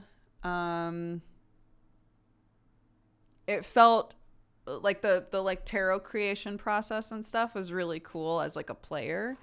I don't know that Cosmic Wheel Sisterhood would be very engaging to watch. It feels like there's a lot of like breathing room in it, which is good and meets the sort of vibe as a player, but I don't know if it would be a good stream game necessarily. But it's been a while since we've dove into a Metroidvania. Blasphemous would be good for that.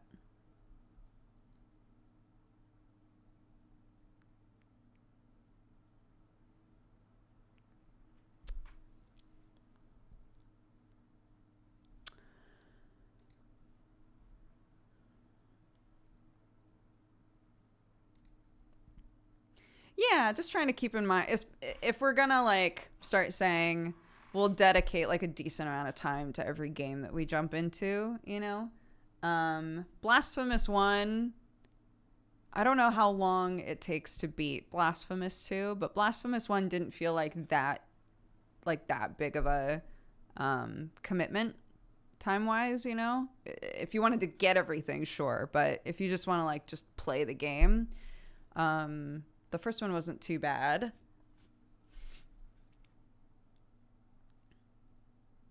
Cosmic Wheel is definitely not safe for work. A couple of the dialogue options were neck snappers in terms of what was that. Yeah, I remember when we did the demo, there was like content warnings for sure.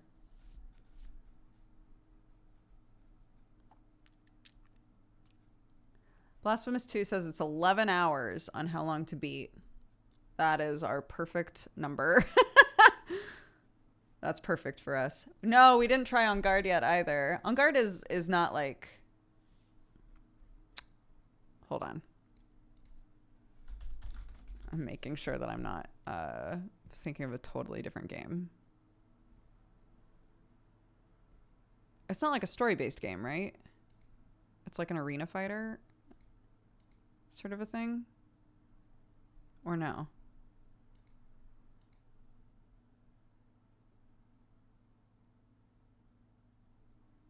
It is story-based. Oh.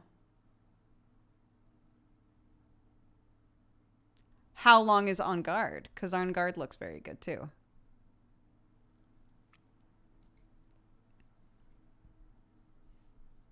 It's a very thin story. Hold on. How long to beat On Guard?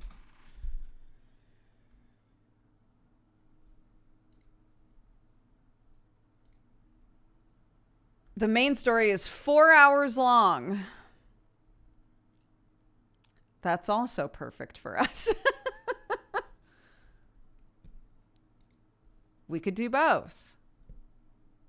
It depends on what you guys would like to play first, I guess. Actually, I'll make a judgment call on this.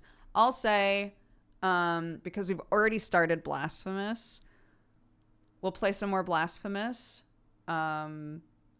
And then play On Guard after. It's like a palate cleanser because Blasphemous is fucking weird.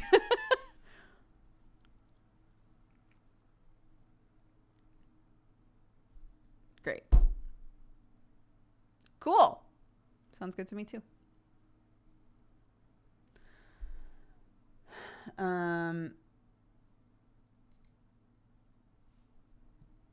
Okay, so then, all right, Monday is happening already. I think, okay. Sorry. It's my kid's last week, so we've been talking about doing a family thing, but I think we're probably going to wait until the weekend. So planning out the week should be fine. I'll put like a you know, could be adjusted for a family day like thing up. Grist, thank you very much. Thank you. Welcome to the Cat Gang. Everybody that was gifted a sub. Make sure you take the time to say thank you to Grist. So if we do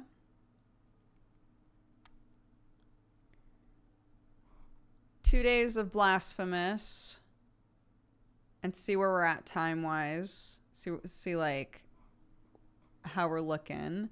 I would love to have another Python stream this week if possible, but we've only got 4 days to work with here. So we could plan for like 2 days of Blasphemous and then one day where we maybe just crank out On Guard. And then one day of Python. I will not be playing Starfield. No, we don't play like big releases. Oh, someone else gifted me a sub and it was super cool, so I'm returning the favor. That's very sweet. Well, thank you. I appreciate that. Yes, Python the coding language. We did it. I was gonna say we played it. We did a beginner course last week, so. And it was really fun, and chat was super like respectful and sweet and helpful about it. So I would love to do it again.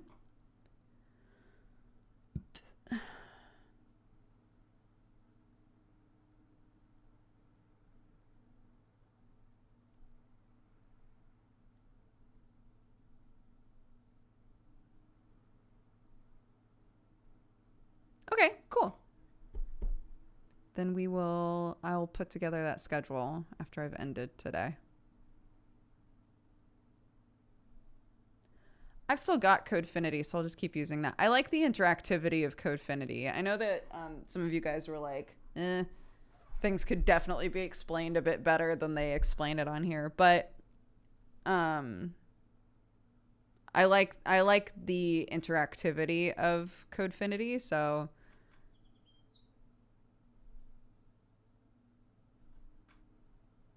thank you. I like my chat as well.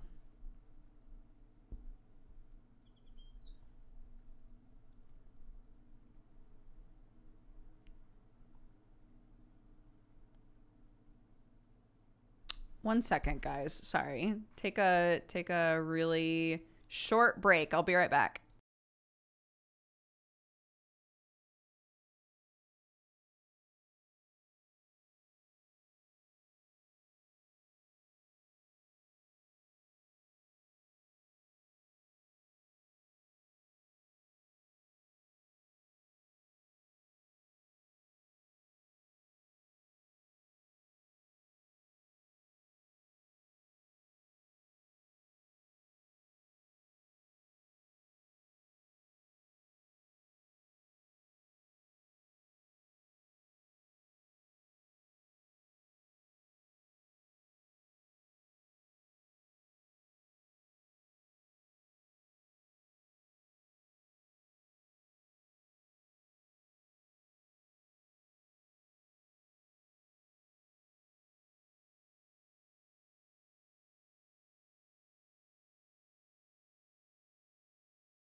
Hello. Sorry.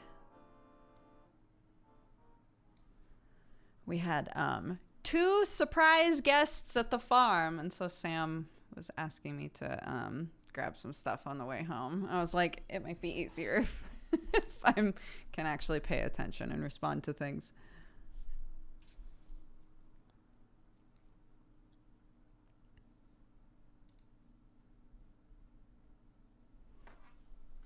Surprise guests, like animal guests? No.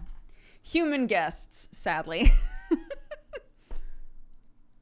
But two human guests that are very lovely. And everyone was very excited to see, so.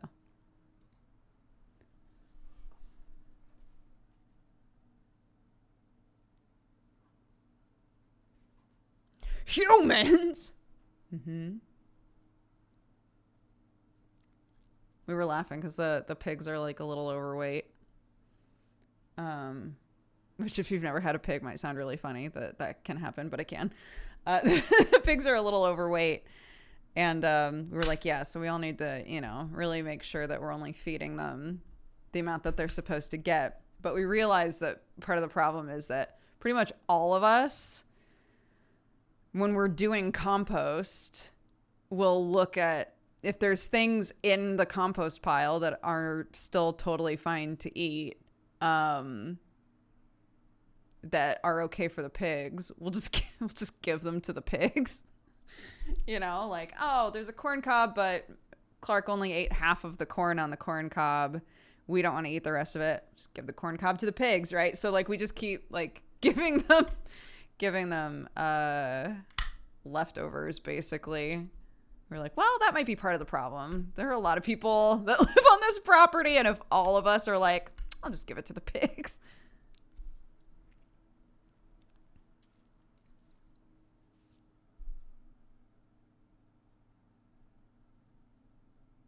Yeah, we should space it out a bit. They're cute though. Clark was like, I have a very good idea. Because she was like, why do the pigs dig? And I was like, it's just one of their instincts. It's probably to help them find food if they were like wild pigs. And we were walking around on the property and she was like, you know what we should do is we should wait until it's nighttime and then we should climb into their pen and we should dig holes and put food in the holes and then cover them up. And then in the morning when the pigs dig, they'll find food. It's like, that's a very cute idea, Clarky. I don't think we're going to do that, but that's a very cute idea. It's very like enrichment in their enclosure sort of thing.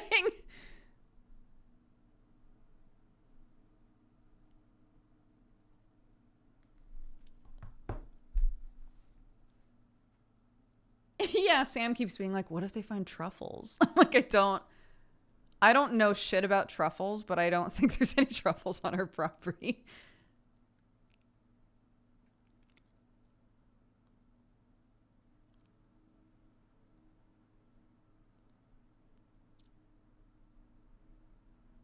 Yeah, that's true. And even if they did find something, they'd probably immediately eat it. I don't think they'd have a reason not to eat it immediately.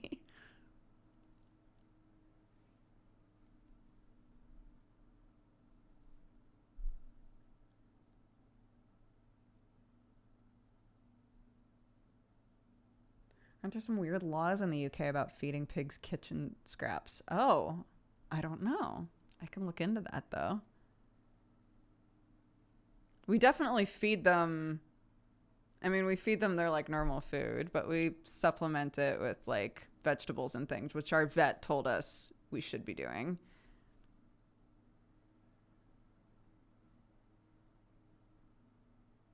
But I think you mean specifically like if we've eaten off of a thing and then we give it to them, that you're not supposed to do that.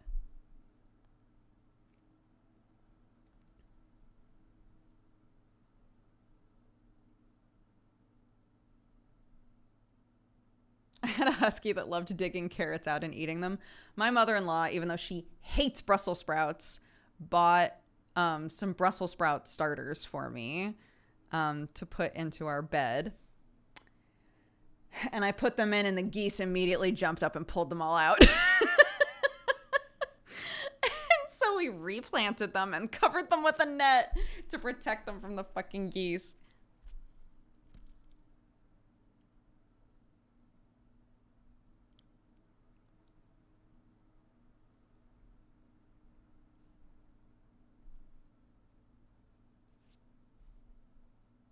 Foot and mouth would be animal products. Oh, interesting. Feeding food waste to pigs is currently banned in the UK after illegal practices by a farmer in the 90s led to the disastrous effects of foot and mouth disease. What? Interesting.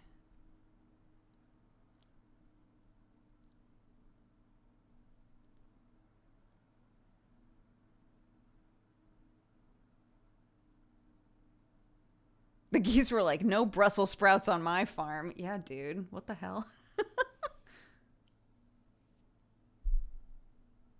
Leave them alone. They try to eat everything. Even inedible things. They pick at everything. And they've got those like little razor beaks, you know? So they rip stuff up all the time and they poop everywhere. Thank God they're so cute. Literally, they could be setting something on fire and Nancy and I would be like, aren't they fun? They had such a fun, like, chaotic energy, you know?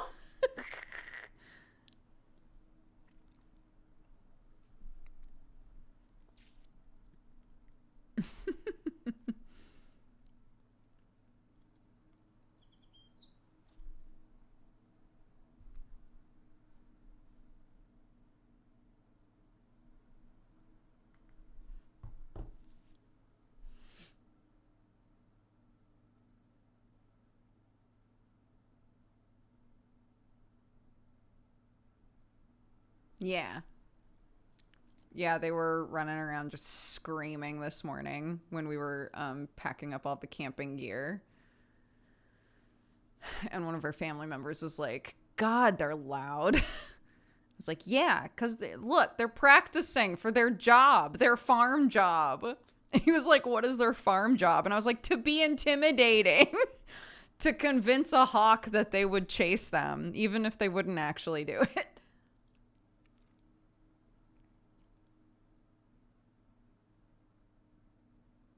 Yeah. All I know is they peck the dogs sometimes. And adorably, they groom the geese. Not groom the geese, groom the pigs. If the pigs are out, the geese will like approach them and start like behind their ears and stuff, and the piggies just sit there. It's very cute.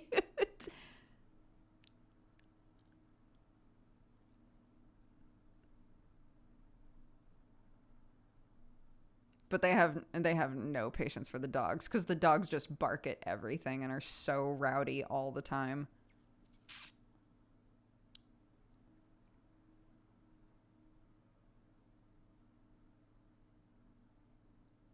Yeah, Untitled Goose Game. That's our lives right now.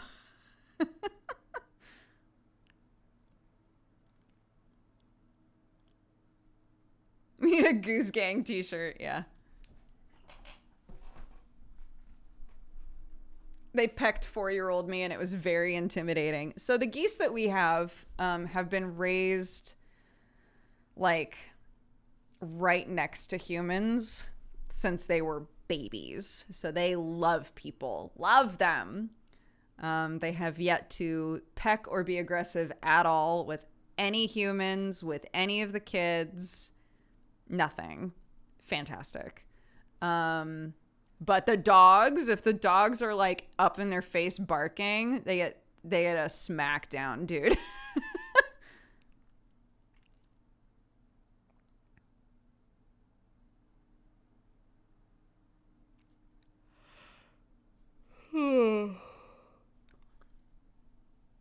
But yeah, they're still, I mean, they're not even like adults. They're not even adult geese yet. So they're learning.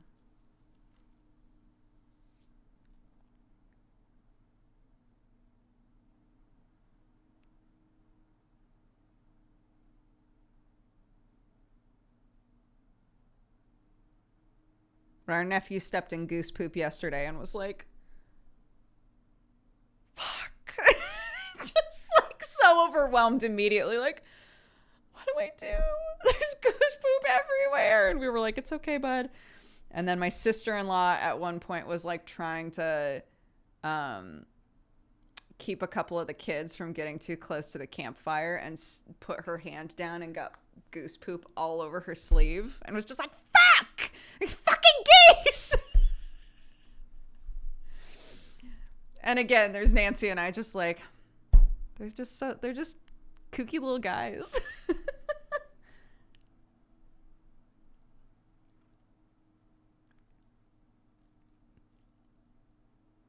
Look at these dumb babies. I love them.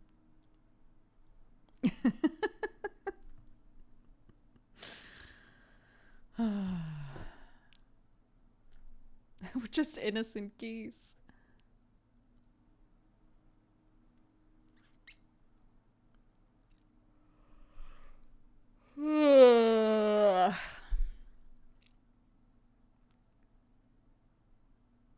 God, I'm tired. All right, let's start wrapping up. I'm flagging big time. Just innocent geese. All right. We had a cheers. Jeremidium, thank you so much for redeeming the cheers. Hey, thanks for hanging out with me today, guys. Tomorrow we'll continue Blasphemous. We'll play some On Guard later in the week. We'll learn some more Python. It's going to be a good week. I appreciate you all very much. Thank you for hanging out with me for a stream yet again.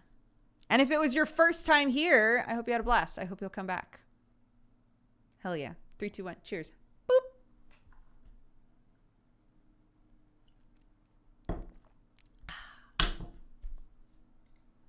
Alrighty. We had no Valentines. I'll pop open Raid Leader if anybody would like to snag it. And Ampsand, thank you for the 102 months. Mail Malay gifted a bunch of subs and I missed it. I'm so sorry about that. Thank you so much. Welcome to the Cat Gang, guys. Josie Springs, thank you for the 32. Raving Sock Monkey for the 10. Allie Rose for the 37. PZN for the 79. My head is really big for the 78. Paul D for the 68, Ape Raw for the 62, Hazrar for the 77, Amici for the 54, Ryu for the 47, Fury, thank you for the 7, Beatrice for the 71, Bolar for the 62, Junior's Junior for the 34, Citro for the 93, Steinke for the 67, Mighty Metal for the 6 years. Happy anniversary. Thank you very much for the support and the love. I appreciate it. And Potato, thank you for the 77. Ine for the 25. Castoris for the 23. Assassin Duck for the 37. TFK for the 47. And Grizzed again. Thank you very much for the gifted subs. If you were gifted I almost said suffer because I was reading the name of the person we're rating. If you were gifted a sub, please double check who gave it to you today and say thank you.